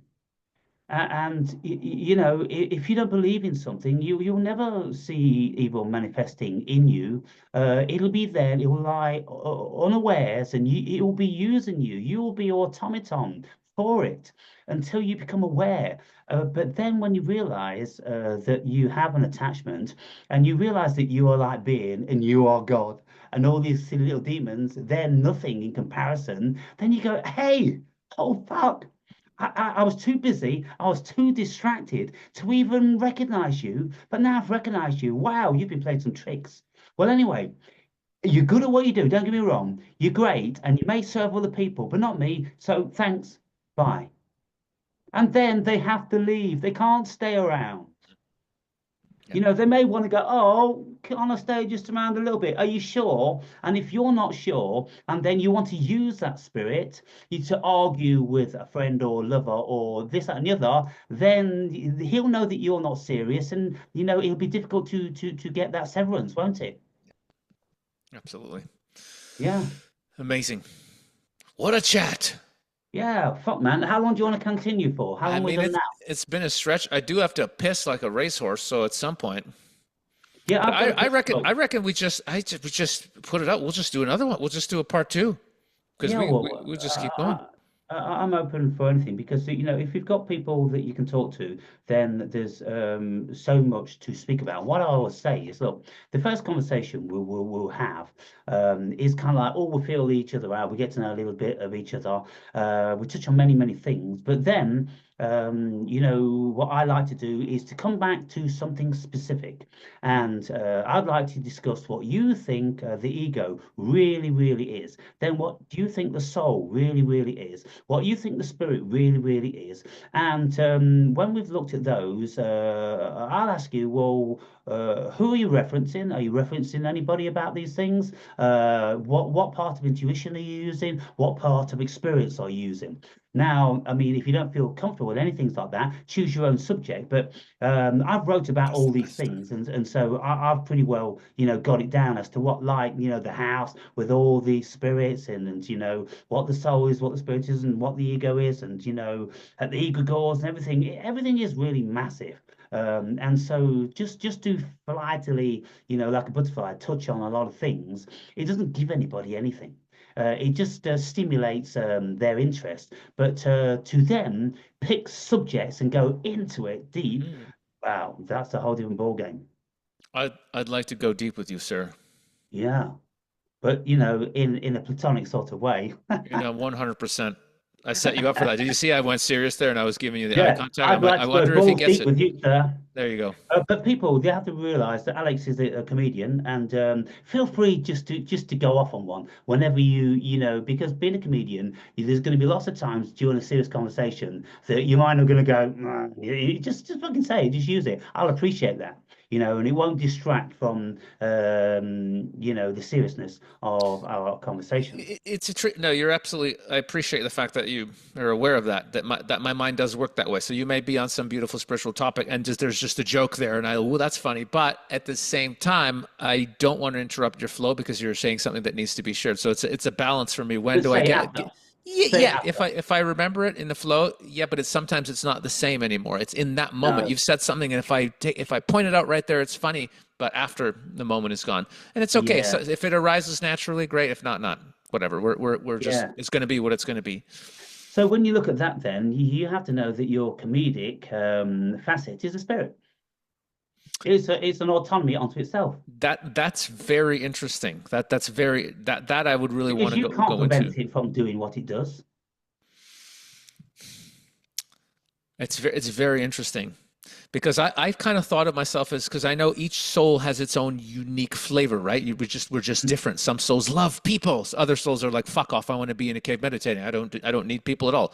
You know, Yeah. we're just very different. So I've always just had the sense that my soul likes to take the fucking piss. It likes to be I've been a jester, I've been a comedian. That's my flavor. That's what gives me the juice, is taking the fucking piss and making fun of the matrix and society and people. There's just a part of my soul. I hadn't considered that maybe it's a specific spirit within me that I'm co-creating with. Because I know my identity is the self, and I just assumed my soul that is part of that eternal one self. It's just a funny one. But Well, by the time we work out together what we think these concepts are, we'll realize that none of them are. They're all figments of our imagination in the oneness of nothingness. And so, people can say, oh, I realized it was a self. Well, the Buddhists will tell you there's no self. How deep do you want to go? And then when you say, oh, you're being an ego, well, I mean, I'm not being an ego. The ego is being a fucking ego. The ego is an entity unto itself, which has usurped the human experience. And so, let's qualify that motherfucker. And then when we're talking about the soul, well, what is the soul? Well, if we read the Bible, what the definition is and differences between soul and spirit, soul is the human life force with the ego inside it. You see, the Bible doesn't speak about the ego. The ego came later. The ego, as the terminology that we know, is a Freudian thing which came around in the very early 1900s. But prior to that, very, very few people used ego. They used soul, and that encompassed everything. But then we got a little bit more sophisticated with psychoanalysis, and then we started to discern the ego from the soul. You see, we can fractalize everything. We can pull things apart. We can find agencies within agencies. And so this is, how my mind works, and this is what I've done to an extent. And so, if you want to partake in that, that'll be great.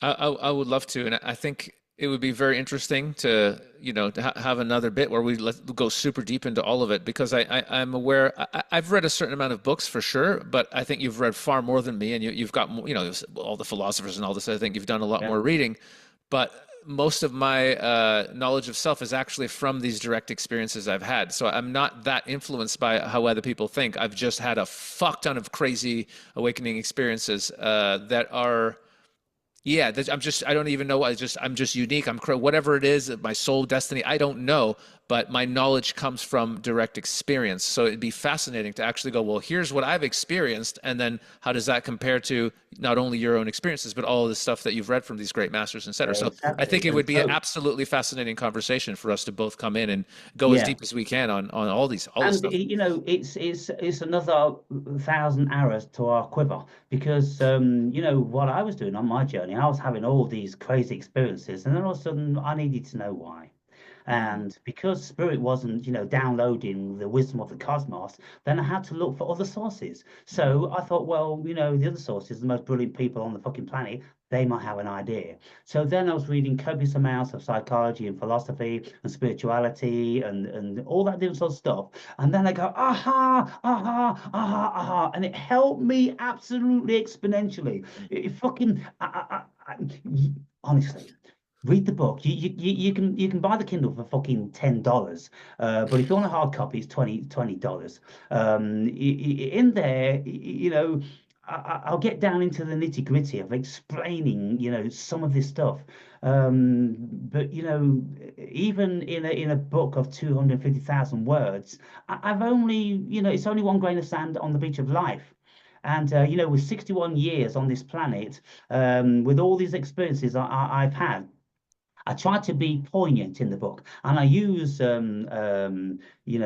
people like Plato with Plato's cave, because we've experienced Plato's cave. We know what Plato's cave means. Then St. John of the Cross with the dark night of the soul. We know when we've been in that what the dark night of the soul is. Then when we have meditative experiences, we know what it is to be in this bliss, this nirvana, this oneness, this samadhi. And so what I do is I speak of my experiences, and I go, look, you don't have to just believe me, if you are not initiated to all this stuff, read it from these people who Mm. wrote about it hundreds of years ago or thousands of years ago. And I do that throughout the whole of the book, so people can get a very, very broad understanding and feeling. And then I'm even audacious enough to say that it's the world's first spiritual Bible. Because of if it was just with the geniuses of the people that I include in there, it will be a great book. But then it's got my personal experience, which people can relate to. I'm just a fucking shit kicker that's traveled around the world, and I'm just giving them my perspective. And some people will be able to get involved in that, and other people it won't touch them because they don't have that level of consciousness and sentience. It's horses for courses, isn't it? Listen, I have got to piss. Let's have a piss break and then decide if we want to do a bit more or just wrap it up. So I was just filling in a little bit whilst you weren't back, and I'm saying that having conversations like this is so great, but people could say, "Oh, wouldn't it be great to have conversations like this every day?" But no, it wouldn't because it's too exhausting. It takes a lot of energy, and there's so much to contemplate about the cosmos that you've got to go and do something else. You've got to go and have a walk in the park or something after it. The word stoic, it derives from stoa, and stoa is Greek for porch in a marketplace. And so the Stoics derived from those philosophers who used to sit under the porch, protecting themselves from the fierce Greek sun, which you know a lot about. And so, they went on to be renowned for their perspective on life. From that period and all the knowledge that they knew. And so there's a whole myriad of things that I broached in my book, and so without being conceited and pushy, I would love it if you would read that book, because you'll be highlighting every fucking page, and probably wanting to speak about things, and I will look more extensively into your videos to see if I can extract where you're coming from more. And then we can get into some stuff. But off the top of my head, our perspective on love is vastly different. Like to run that one by you. And then we can look at the self, and then a whole myriad of other different sorts of things. You see, what I say to my viewers, I've sold 100 of these books, and there's only been one person come forward to talk about what they discovered and found about the book. And this particular person came back, 15 times cumulatively for about 30 hours, speaking about all the highlighted bits that he wanted to know more about and wanted to discuss. Like a book club, because he did this already with his friends, so it wasn't something new to him. And nobody's got the time for that, and nobody's got the inclination. Most people feel a bit intimidated about that, and the vast majority of people can't retain information. And even when they read the book, they'll go, "Yeah, it's kind of like a good book, but it didn't really mean much to me." Well, I say the reason why it wouldn't is because it's coming from the cosmos. Without being demeaning in any shape or form, what I wrote in that fucking book is coming from the cosmos. And, people really do need to be broad in their consciousness to be able to extract in the full value of it. Yeah, I So can. what would you like to speak about? I mean, how many videos of mine have you actually watched? I did. So the main one, a couple. The main one you had up was about 38 minutes. The new one, that's the main one on your YouTube, and then I dove into another one. So a couple, but I'll get into it some more. It was enough to know that that we were supposed to talk. That's Yeah. all. It was actually a Well, follower. It was a follower. It was a guy who follows both of us who actually messaged me and said, I've been following this other guy. He reminds me so much of like you. You guys have to talk. Trust me." And he just sent me a link, and I went, "All right." And I took a look, and a few minutes in, I'm like, "Yep, okay." are you at liberty to divulge who he is? I don't think it's a secret. I'd have to check because it was in an email somewhere. I've got a lot of email Right, so accounts not like everyone someone else, but that I'd you're have too to find. familiar with then. No, just somebody who follows me and just said, "Hey, you got to check this guy out." I could find the person. You might be somebody that you know, but I'll check for and just let you know. Yeah, Sure. yeah. Yeah. And But God bless them because I wouldn't have found you because I don't have much time really to be. I'm very busy, so I wouldn't have found you unless he said, "Hey, check this guy out." well, yeah, God bless because that guy. my channel's ghosted. There's no doubt about that. Due to the amount of contraventions that I've perpetrated against YouTube. Oh yeah, So the I'm breakers are with you. proper. Yeah, the breakers are proper on my channel, and I've tried setting up my own website like you did, my own channel. That doesn't work. It just doesn't work because people are just too lazy. And they're hypnotized into the groove, and it's easy. And even really big names who have millions of followers on YouTube, when they get banned, and before they know they're going to get banned, they go, "Look, I'm going over here." A fraction of the people will follow them. It's It's just true. too much effort to go onto another channel and this and the other. It's And it's even sad. if you It's look sad, at isn't it? It's sad. it is, I've noticed the same thing. It is sad. It's just like, come on, if you love someone, go ahead and open a bloody account and follow them on the other thing where they can actually express themselves. It's not a big, they're not even asking for your money. They're just like, just go over there and follow me yeah, over there, just Yeah. just click on another site like Rumble, Yeah. register with that, and click the bells, and have it up on your toolbar, and just look at it like you would anything else. But it's amazing how few people will actually do that. And so I just conclude and I go, well, I don't care because look. When you're coming from, like a cosmic state of consciousness, and you're doing something which is beyond your volition, and that you're being channeled and all the rest of the stuff, it's beyond you. And so my ego has a go. It's like, well, are you going to thumb up, are you going to say something? But that's just ego. And just to let it go, let it flow, is what we really should be doing. But we still have to participate in this damn thing, don't we? Because I'm not just going to be a mouthpiece for the fucking cosmos. The ego is grown into quite a powerful egregore. You know what I'm saying? Man, this is a lot of fun. It's a real treat, man. Really, really appreciate you and the journey you've been on, and that you've been true to yourself and really expressing yourself as it's coming through on YouTube, no matter what people think. It's a very rare quality. Seriously, Yeah, really, and I really, really appreciate a you treat. for saying that. And lots of people would say, that, they're aghast at why I don't have, a million followers. A Um, million people aren't ready for you, my friend.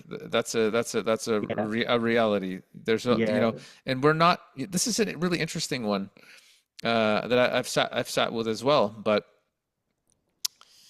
there's a especially with beings who are truly awake and the effect that we're having. It's actually there's a certain speed at which is the highest for us to help others because it's there's not that many people that can go very, very quickly. So we're not supposed to have a million followers right now. There's not a million people that are ready for the transmission right now. But if yeah. you can affect 100 people, 1,000 people profoundly, my friend, what those will do for the planet and what those people will do that they've woken for the planet, we cannot even imagine that the effect that we're having. But when the consciousness is ready for you and I to have millions of followers, we will.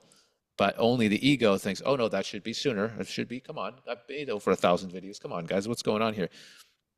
It's Yeah. perfect. It's always unfolding at exactly the right speed. So on your channels, I've looked at you discontinued with the YouTube one because it was mostly about COVID, I think, and so you probably just wanted to No, separate no, off. no, that's not the case. I have quite a few channels. The Woke as Fuck podcast, which was my spiritual podcast, which I started in 2015. It was just that was me doing interviews when I was absolutely obsessed with self-realization. So talking to people, but also absolutely conspiracy stuff as well. But it was mainly about spirituality. But those people were very much awake. So it was mixing. I call it woke as fuck, but it was like spiritually awake and awake to the 3D fucking satanic bullshit. So it was really for people who are awake and interested in Yeah. spirituality. It was really mixing those two.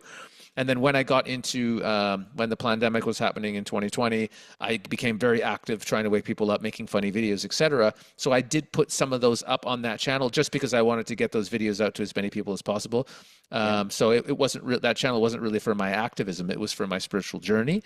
Yeah. But they kept censoring, they kept shutting me down once I started mentioning certain things. I'd get the first time I got a strike, I was talking about my heart-opening experiences and realizing we're all one while working with San Pedro, which is a Yeah. You're not allowed to say profound. San Pedro. Yeah. Oh, there you go. Yeah. So I should have said a In certain certain cactus. contexts, it's very, very bizarre. It's very, very difficult to work out. They don't want you to work out what context. But you But can see people that are saying all these different sorts of things, and they're getting away with it. And you go, well, why aren't I getting away with it? Um, it's very interesting. But anyway, I noticed that they shut that down, and I'm like, nothing was said other than I was having these beautiful. Where it was very strange. And then, of course, in 2020, I would mention warning people about certain agendas, and they really started clamping down. And I thought, if I keep streaming to this channel, they're going to take down the channel and all the episodes and all the one. And I said, okay, I'm just gonna I'm just gonna stop for now. And then I was having all these insane awakenings during that period. And then I thought, well, I'll start a Rumble channel for my new project, which is the I Project Love, which is Spirit gave that to me. yeah. I project love on many levels. It's kind of cute. And so I started a show there, and it was all about love and oneness and talking about the new consciousness of the earth and blah, blah, blah.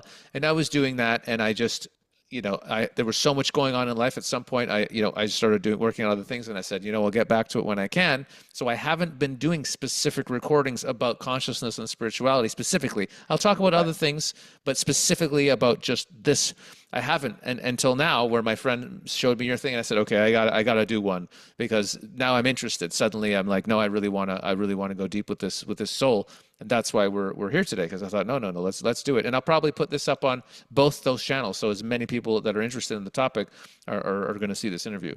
Yeah, Brilliant. And so if you would be so kind to list all of the channels that you want me to promote and put sure. in the description, if you do them in where I can just copy and paste the whole thing, because I'm pretty low on this tech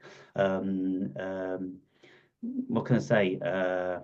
Inclination. I'm very uninclined to get involved with tech, but obviously people are going to be wanting to know what you're about. I'm sure of that. And to speak about more of these things in depth is going to be great. And then just to see what sort of feedback that you get from your channel about someone like me, and how they thought we gelled together, and the subject that they would like to hear more about, and these sort of things. I suppose that my mind's very inquisitive, and I bamboozle my viewers with questions about, well, what about this and what about that, and can you tell me about this and can you tell me about that? And it's kind of like, Aaron, you make videos for an hour fucking long. You talk about a million subjects. By the time I got through 5 minutes of it, my head's fucking exploding. And then you want me to fucking put more stuff down, and I'm like, fuck. I can speak to people very, very regularly, and I'll see the energy drain out of them. Mm. Because there's too much information coming over. And I made a video which is very simple, and it was an illustration about acorns. And I said, look, I'm growing oak trees in my kitchen. And I said, will you acorns ever become oak trees? And then I told them about the germination process, and some make it and some don't. Some thrive and some don't. Some are going to grow, to be 1,500 years oaks. Is that you? Are you going to be an old soul? Which one are you? Nothing comes back. I'm like, my God, don't you guys think about these things? But then they don't, you see, because they're busy. They've got jobs to do. They've got wives. They've got kids. They've got all that. And I'm like, yeah, I'm a variety of a person, like an old stoic sitting under the fucking porch. That's what I do. That's what I've done for 15 years. I'm an emancipated fucking light being. And so my mind is given to philosophy and spirituality and things like that. And so, I'm crying out in the wilderness to see if I can attract a few more. And very, very seldom do I get one. And, like yourself, you're going to be busy and you probably can pop in now and again, and that'll be the extent of it. It's kind of like, this is why, these gurus and the like, they go off to the cave because they realize that probably that's the place where they should be. Well, two points there I'd love to jump in on. The first one was, all right, I'll do the second one. The cave thing is an option. When I had my first really, really big pop, there was a point where I'm like, what's the point? There's only God. What's the point? I'm just going to go into a cave. And that's a whole story of how I really understood that wasn't for me in this lifetime. But the first point I wanted to jump in on, something juicy you said a second ago, and I really wanted to share. Hang on. Oh, okay, it's not there. Okay, I'll do the second one. The first God realization was pretty profound, and I was quite contemplating giving away my business. I had a successful business. I just didn't see the point in it because none of it mattered. Everything was God, and it was such a fucking pain in the ass being here and dealing with shit and people. I thought, fuck it, I'll just go into a cave. Yeah. And I called up one. I was very lucky. I met one man who's also an awakened master, and I met him in India many years before, and we had stayed in touch. And I messaged him and I said, look, I had this thing. I remembered that there's only God, and I just don't see the point of it. The world, it's a pain in the ass. What's the point? I'm just going to fuck off into a cave. I think I'm really thinking of just selling everything and just piss right off. And he said, okay. So, and I told him about the experience and everything. And he said, yep, what you're going through is normal. When you have this type of awakening, there's only two ways it can really go. Chocolate and cold water. Well, he says to me, the first thing that might happen is you may actually, it's the path of the arahat. You will renounce the world. You'll fuck off into a cave. No one's going to see you again, and that's fine. And if that's what you're meant to do. And he says the other one, though, is the path of the bodhisattva. And if that's what you are, you're going to dedicate your life to the liberation of all beings from suffering, and you won't be able to not do that. You either way, you're fucked. It's already destined. You don't even have to worry about it. There's no decision to be had. Go for a walk. Go drink a cup of tea. Forget about it. You'll know. Yeah. This is advice. Just don't even bother. You're fucked. No matter what you think is happening, one of those is going to happen. And I said, okay. And I just was like, I'm not even going to think about this. And I'm just wandering off for a couple of days, just taking it easy. And in one moment, I said, oh, actually, wait, let me just tune in for a second. Am I really going to go into a fucking cave? And just for a moment, I sat with it, it just came, boom. Fuck no, I'm here to serve. I am here to wake this planet the fuck up. Everything, all my gifts, all my following, and me being funny and all this shit, it's here for a purpose, and it's to be used by the self for the liberation of all beings. And I knew it absolutely crystal clear. And I was like, all right, then, back to it. And I just went back into life. But for a moment, I really was thinking of that cave, man. And I think we've all had those cave lifetimes, but we're not supposed to do it every time. Sometimes we're supposed to go into a cave. Other times we're not. And apparently this time we're not. Yeah. And so what you say is pretty well, mirror image of, what I'm doing now. A couple of years ago, I created a new WhatsApp channel, and I called it Bodhisattva because I'd realized after all these years, reluctantly, a lot of the time the ego's been fighting against it. Oh, I'm tired of talking to the dead and trying to raise the dead. And, Jesus told everybody, don't throw pearls to swine and let the dead bury the dead. So, take that advice, but I can't take that advice. And so then ultimately, I'm kind of like, look, I'm just doing what Cosmos has fucking told me to do, that there's nothing within my power. I am in a cave, I am pretty reclusive, but I'm also a bodhisattva, and it's been my curse or fucking pleasure or journey to try the best I can to raise everybody up, because I can't leave here, and it's probably really selfish. Listen, guys, I can't leave here. Yeah, wake the fuck up so I can get out of here. Yeah, that's really funny. And that's, you see, What a we prick. exercise our frustration as being like, cosmically switched on beings that we know what the job is. And it's kind of like, gotta fucking hurry up, hurry up, hurry up, because it's beautiful up there. You know, it's fantastic, it's amazing. Come on, let's go. But it's like Plato's cave.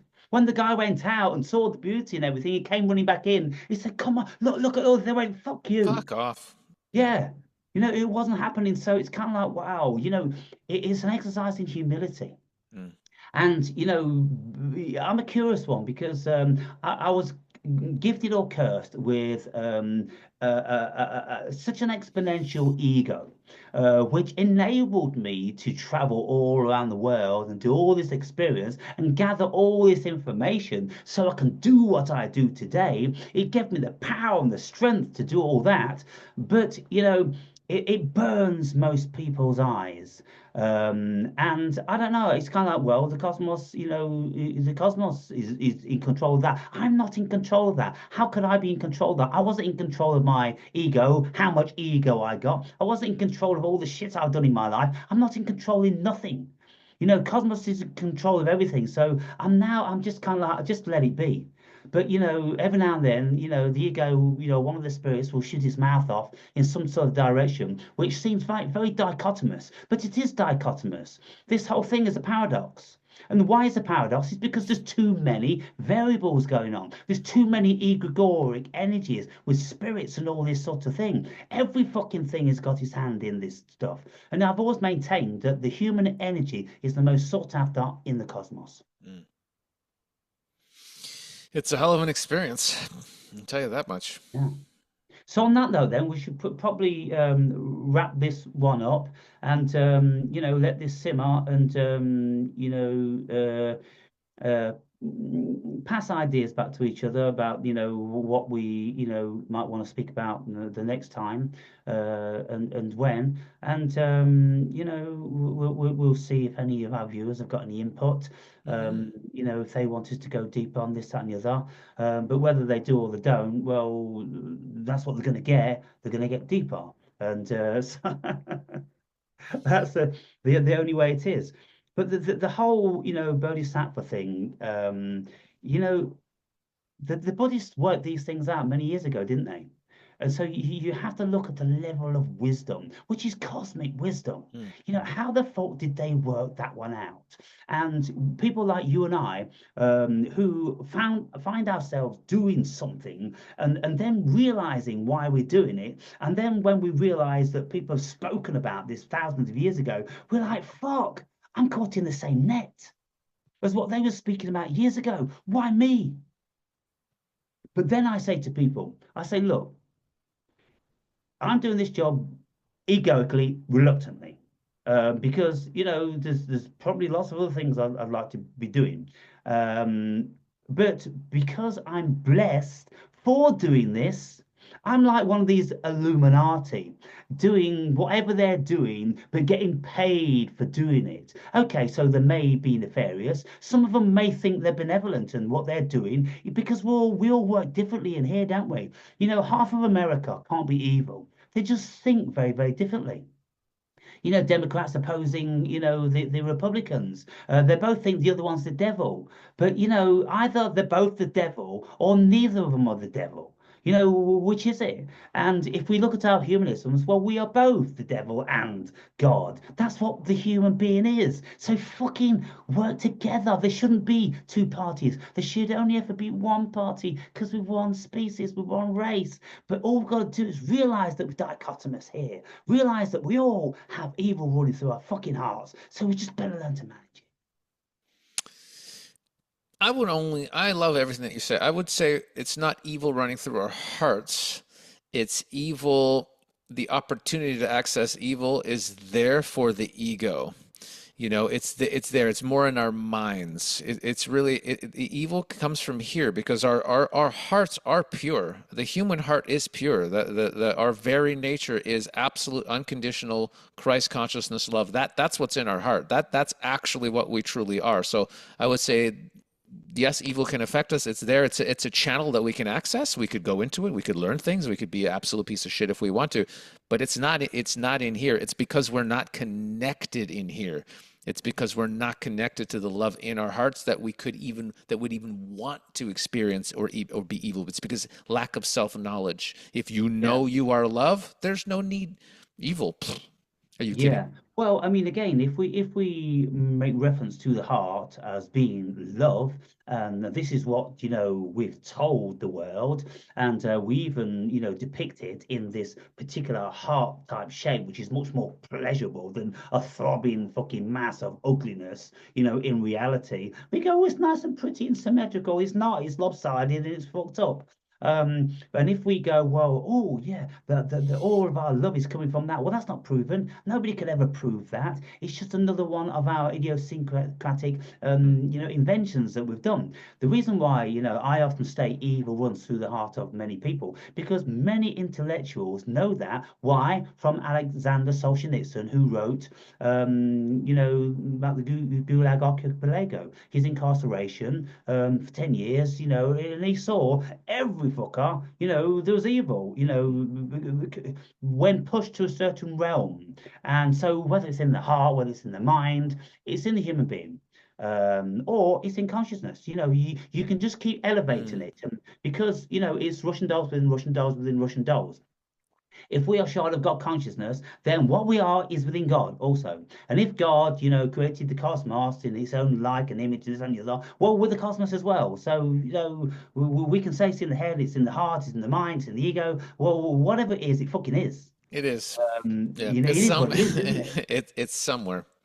Yeah, it's somewhere. Yeah. And so we then, as conscious shards, we kind of like, we've been thrown in a cesspool of all different sorts of fucking poisonous vipers, and we've got to navigate this. And we ask ourselves, why me? I didn't fucking ask for this shit. Why have I got to navigate a fucking a viper's nest? Has Mm. anybody ever answered that one? I suspect I have my own version of the answer, and believe me, I've sat with this where I'm like, "Are you Come on fucking then. shitting me? This planet is fucked. What are we doing?" And I have moments where I'm a very happy person, and I have moments of like, "I'm ready to let's get the fuck out of here. This is stupid. Let's go. This is not normal to have this level of poverty, war, murder, rape. This is not normal. I'm done. I have moments of I'm fucking done with this planet." But I'll tell you what, in terms of setting up conditions to allow the soul to evolve and remember the love of God as the self, you couldn't have created a better world. Yeah. And It is absolutely profoundly fucking perfect perfect. to give you an opportunity to say, I am not this fucking evil. I am not this fucking bullshit out there. I choose to remember what I truly am and to go on that soul's journey to remember, holy fucking hell, I am the creator. I am Yeah. love. And this is a realm I've created for my learning, and it's perfect. Yeah. And What a that's fucking glorious shit show it is. oh, Absolutely glorious shit show. it's astoundingly intelligent and genius. And, when we are a part of that, well, if anybody wants to be modest about that, well, that's their prerogative. I don't. I'm never modest about that. I'm like, I'm I like that fucking. about you. Well, somebody's got to do it. That's what I say. Somebody's got to do it because I'm sick of these fucking shrinking violet fucking mofos that are all susceptible to people saying, "Who do you think you are?" Or your ego. They're all afraid of that. I'm not afraid of nothing. Why would it be? I'm the cosmos. Mhm. And so it's a bit like Jesus. You could string him up, you can do this, you can do that. With the Son of fucking God, it doesn't matter, does it? He's going to feel pain. The body's going to feel pain while he's on the cross. But at the end of the day, when the spirit vacates the body, it's kind of like, oh, it's just like waking up from a dream. In some dreams, you're beat up, you're shot, you're stabbed, and all the different sorts of things, and it all seems very, very real at the time. And you can actually feel the bullet coming in or the knife coming in, and it's kind of like, wow. But then you wake up from that, and I think that's what we do. And so I think it's a very, very genius thing. And it's tiered in so many levels with old souls and new souls. And so it's like veterans keep going into battle. By the time you've been to battle 10 times, you learn a thing or two. And you probably learn that you don't want to go there again. So that's the purpose of it. That's the purpose why soldiers keep going into battle. If they survive, then they'll realize consciously, but there's better ways to fucking live a life. And so I'm going to go and do this, that, and the other. And so, yeah, when we get really, really metaphysical about it, the genius of it blows our tiny fucking mind into a billion fucking shards. And I can very easily see why most people run away to the cave. Yeah, I can't blame him for it. I can't blame him Because for it. what's the alternative? It's bordering on insanity. Just like, many of the genius philosophers. A very, very fine line. Well, the ego is fucking insane. That's why we have no choice but to wake up out of it and heal aspects of it that need healing, because otherwise we'll go fucking insane. Look at most people. Most people are fucking insane. They eat poison food, they drink poison water, they listen to propaganda, they inject themselves with fucking toxic chemical. It's fucking insane They get because fatter and fatter and they fatter get and fatter, and fatter they and don't even fatter. realize what the fuck's going on. It's unbelievable. It's ridiculous. They're working jobs that they hate. They don't have deep personal relationships. They don't have a connection with spirituality. They're literally they've created a hell for themselves. And yes, the odds are against them because the matrix has been set up by the dark forces, but they're in hell and they're not even trying to escape.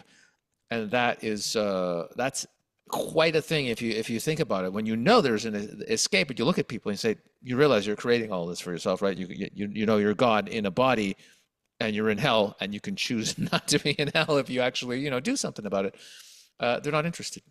They're not Yeah, interested. They're not interested. because they haven't been blessed by the cosmos, and the cosmos being genius, it must have a reason for it. And so, Sometimes a little bit more suffering is required. Sometimes yeah, a lot yeah, of look at the planet right now. We are going into cleansing. It's going to be absolutely brutal. The awakenings people are having now, not necessarily, I mean, it ultimately is a spiritual awakening, but I'm just talking to the 3D reality of what's been happening in the last 4 years, and people actually clicking in like, oh, that's what it was. 2021, that's what it actually what it was, and the consequences of the actions people have taken in their belief systems. Wow, people better find a higher power, because yeah, it's and brutal. What's coming for people? What's happening now is I really feel for people who fell for all of that and are just coming to terms. oh I yeah. really feel. I mean, But whoa. one thing that was very, very positive, and kind of like nobody could have said for sure what the outcome of the latest presidential run was going to be. But because overwhelmingly America voted for someone with such a huge ego, they Trump, evidently get out of yeah, here. they Super evidently humble. knew that whatever Trump was going to do, it's going to be better than these liberal Democrats because they are leading America to hell. And finally, they realized it, and it's kind of like, wow, America is in actual fact starting to wake up. And Mm. personally, I think Trump's going to be great for America. He will have the propensity and tendency to lead to a dictatorship because of his very, very powerful beliefs about certain things. And just for instance, he wants to execute drug dealers. At what level? The street corner drug dealer or the cartels? That has to be defined. If he's talking about cartels, I'm in full agreement. If he's talking about street corner drug dealers, I'm most certainly not. Because that's a cultural thing. That's a government thing. That they should be addressing why these people are fucking, on the street corner dealing with drugs. America's got a lot of problems. But anyway, that's all very, very political. Here's a All, fun question for you. This is an interesting one. I just know that things are not as they seem, and the self is running everything, and we're all being used, including Trump and Elon Musk. Everyone's being used in the Great Awakening and the evolution of our species. Good guy, bad guy, doesn't matter. Everyone's being used. So here's the question. There's some people who are absolutely convinced that Trump, and some actually think it's Elon Musk, are the Antichrist. And as someone who studied the Bible, there's talk of the Antichrist, and I'm very interested. What's your perspective on this? Do you think that there is actually going to be in a human form one being that is literally an incarnation of the Antichrist, or is the Antichrist more of just this potentiality that all of us have if we ignore God, if we ignore truth, and we choose evil, that we are living that path as an egregore, or do you think there might actually be a physical fucking Antichrist showing up? no, well, the fact that everything is created from mind and consciousness, and all of these gods all around the world, 4,200, they can't all be the creator of the fucking cosmos. No, everything the Bible speaks about is a metaphor for human consciousness.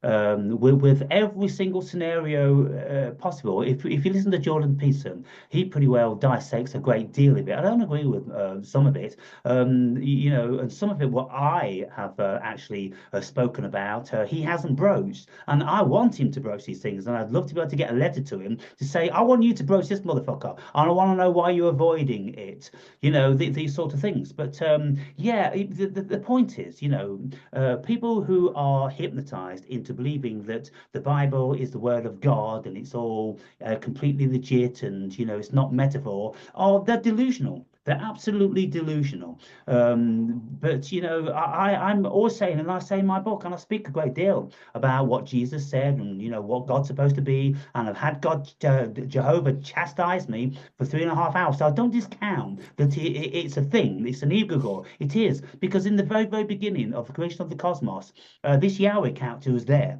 according to the Gnostics. So this Yahweh character, has, spoken to me directly for 3.5 hours under, a high mushroom trip. Then I had Jesus speak with me directly when I wasn't on anything. I just came out of a meditation. Then I've had the very evil forces like the devil offering me, do I want to end my life?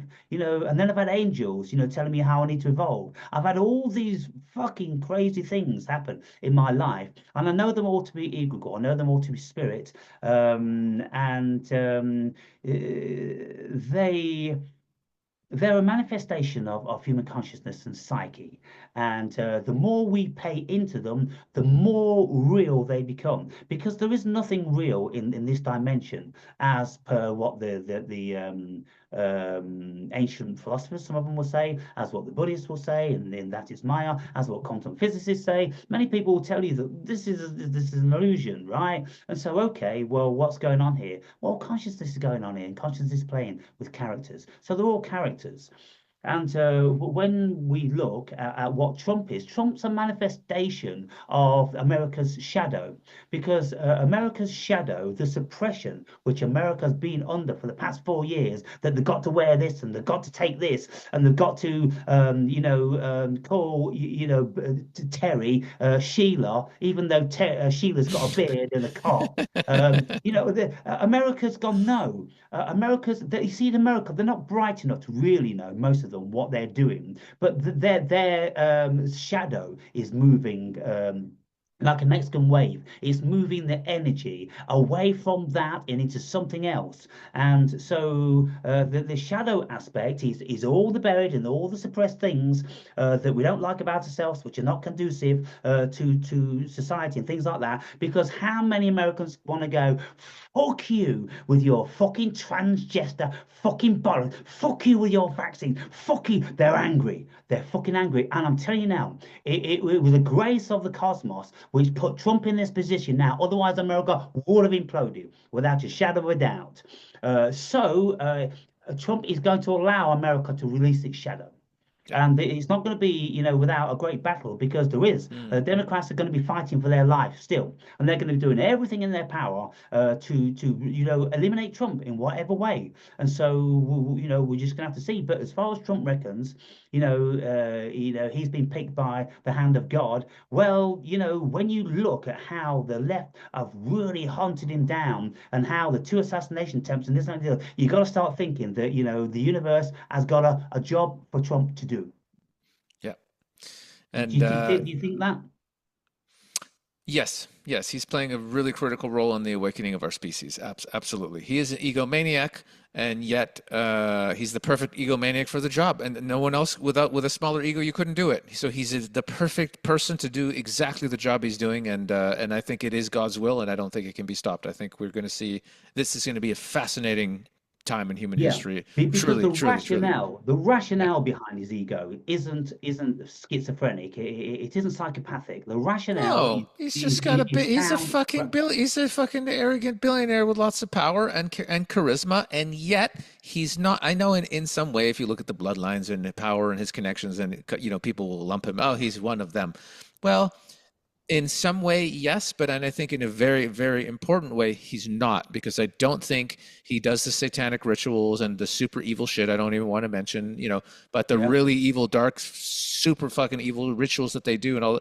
I don't think he's doing that stuff. I think he actually has values, and he actually is against the child trafficking, all the really evils. I think he actually wants to put an end to that shit and actually genuinely do what's right for his country and for humanity. I actually think he's trying to do that. yeah.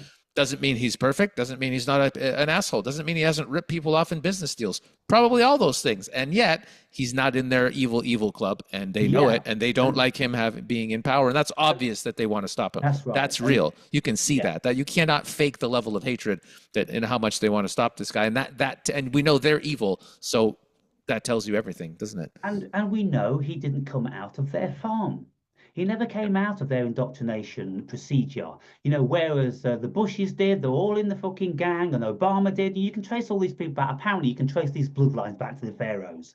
There's a whole genealogy of all these people, with the Obama and the Bushes and everyone. They're all Mhm. fucking intertwined with royalty around the world. The same as the British royal family, and all these people that come out of the top universities and colleges on the globe, which end up in politics. They've all been farmed. Most of them have been paedophiled by Yeah. the Catholic Church and boarding schools and this, that, and the other. Because once they've been done that to them, it stripped them of any individuated soul or consciousness that they've got. They become a part of the machine. And if you look into the Catholic Church, really with this paedophilia, they have got an absolute 100% ritualistic criteria which they've adhered to for fucking 2,000 years, which destroys the boys that come into that. And they've got procedures. You can listen to Ammon Hillman, and he'll write about these ancient texts and the ancient rituals and everything, where they'll take these young boys in, and then they will have them bummed by somebody that is dressed up as the devil. And the preachers, are standing in front of them watching this while the devil is supposed to be bumming them. But the kids themselves cannot feel any pleasure. Can you imagine? Can you get your head around what's going on here? It's absolutely fucking crazy. But this stuff is going on. But Trump never, he was a self-made man. And so self-made men, they're the ones that terrify the cabal, because they never went through their indoctrination system, like the like of Kamala. Kamala, she's the descendants of slave owners. And all her families were all into this, and they've all got connections with these people all around the world. And that's one of the beautiful things Candice Owens has discovered. She's with the She's fucking, amazing. I'm yeah, such a fan. Unbelievable. Yeah. she's a real God bless her. fucking blessing to the globe. And Yeah. she's one of us. She's one of them that's going to be breaking loose from the evil. And Yep. so a billion things to talk about. So Billion things to talk about. Let's say absolutely wonderful first part, an absolute joy and a pleasure, and we'll get it up. We'll see what the people think, and we'll come at it again. It'll be wonderful. We could go for days, but yeah, but we have lives, it, so we need to go do some stuff. Yeah, what I normally do is, Alex, if we agree on a time, then that'll work for us. And Yeah. anything less than 2 hours, we've always got too much to Oh no, say.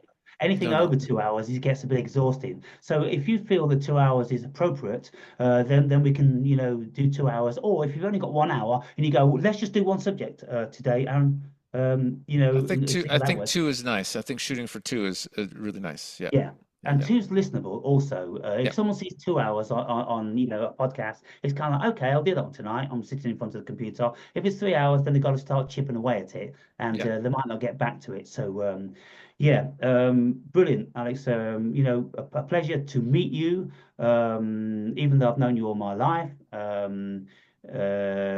and why we've come together at this particular time, the cosmos only knows, but it feels right, and so we will do it for as long as the cosmos wants us to do it, without any expectations from anybody or anything. And so,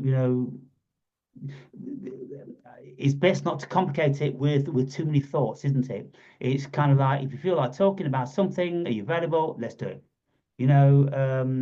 That's the sort of thing. And as far as outcome goes with the video, I don't envision getting any more response or support from this video than I have than any of the others. It's a phenomenon that I don't understand. I simply don't understand it. People, they won't be joyous to see me speaking with somebody else. Somebody else has got an opinion. Somebody else is intelligent. You would think that I would get double the thumbs up and loads of comments and this, that, and the other. Maybe I'll be wrong, but It's definitely your ego now. Well, yeah, Definitely, the ego sneaks out at the end. People aren't going to appreciate me as much as they should. Well, a conversation like this. I mean, if people It's are true, on though. the It's a path, good one.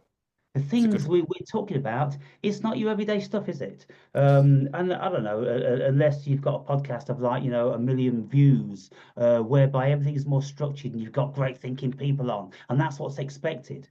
But like I say, I enjoy it, and so that's why I do it. And the bits I don't enjoy, I'm compelled to do it. So I'm fucked either way, you know. It's good to be fucked. When you know you're fucked by the cosmos, you're all Yeah. right. All right, my friend. Much love to you, and that's it. Let's put it up. Let's see what happens, and we'll go again. So, Mr. Aaron Berry, thank you so much for hanging out with me, and very excited that we met, and very excited to see where our co-creation will lead in the future, and let's do it again soon. Ditto. It's been a pleasure. Thank you very much, Alex. Thank you, sir.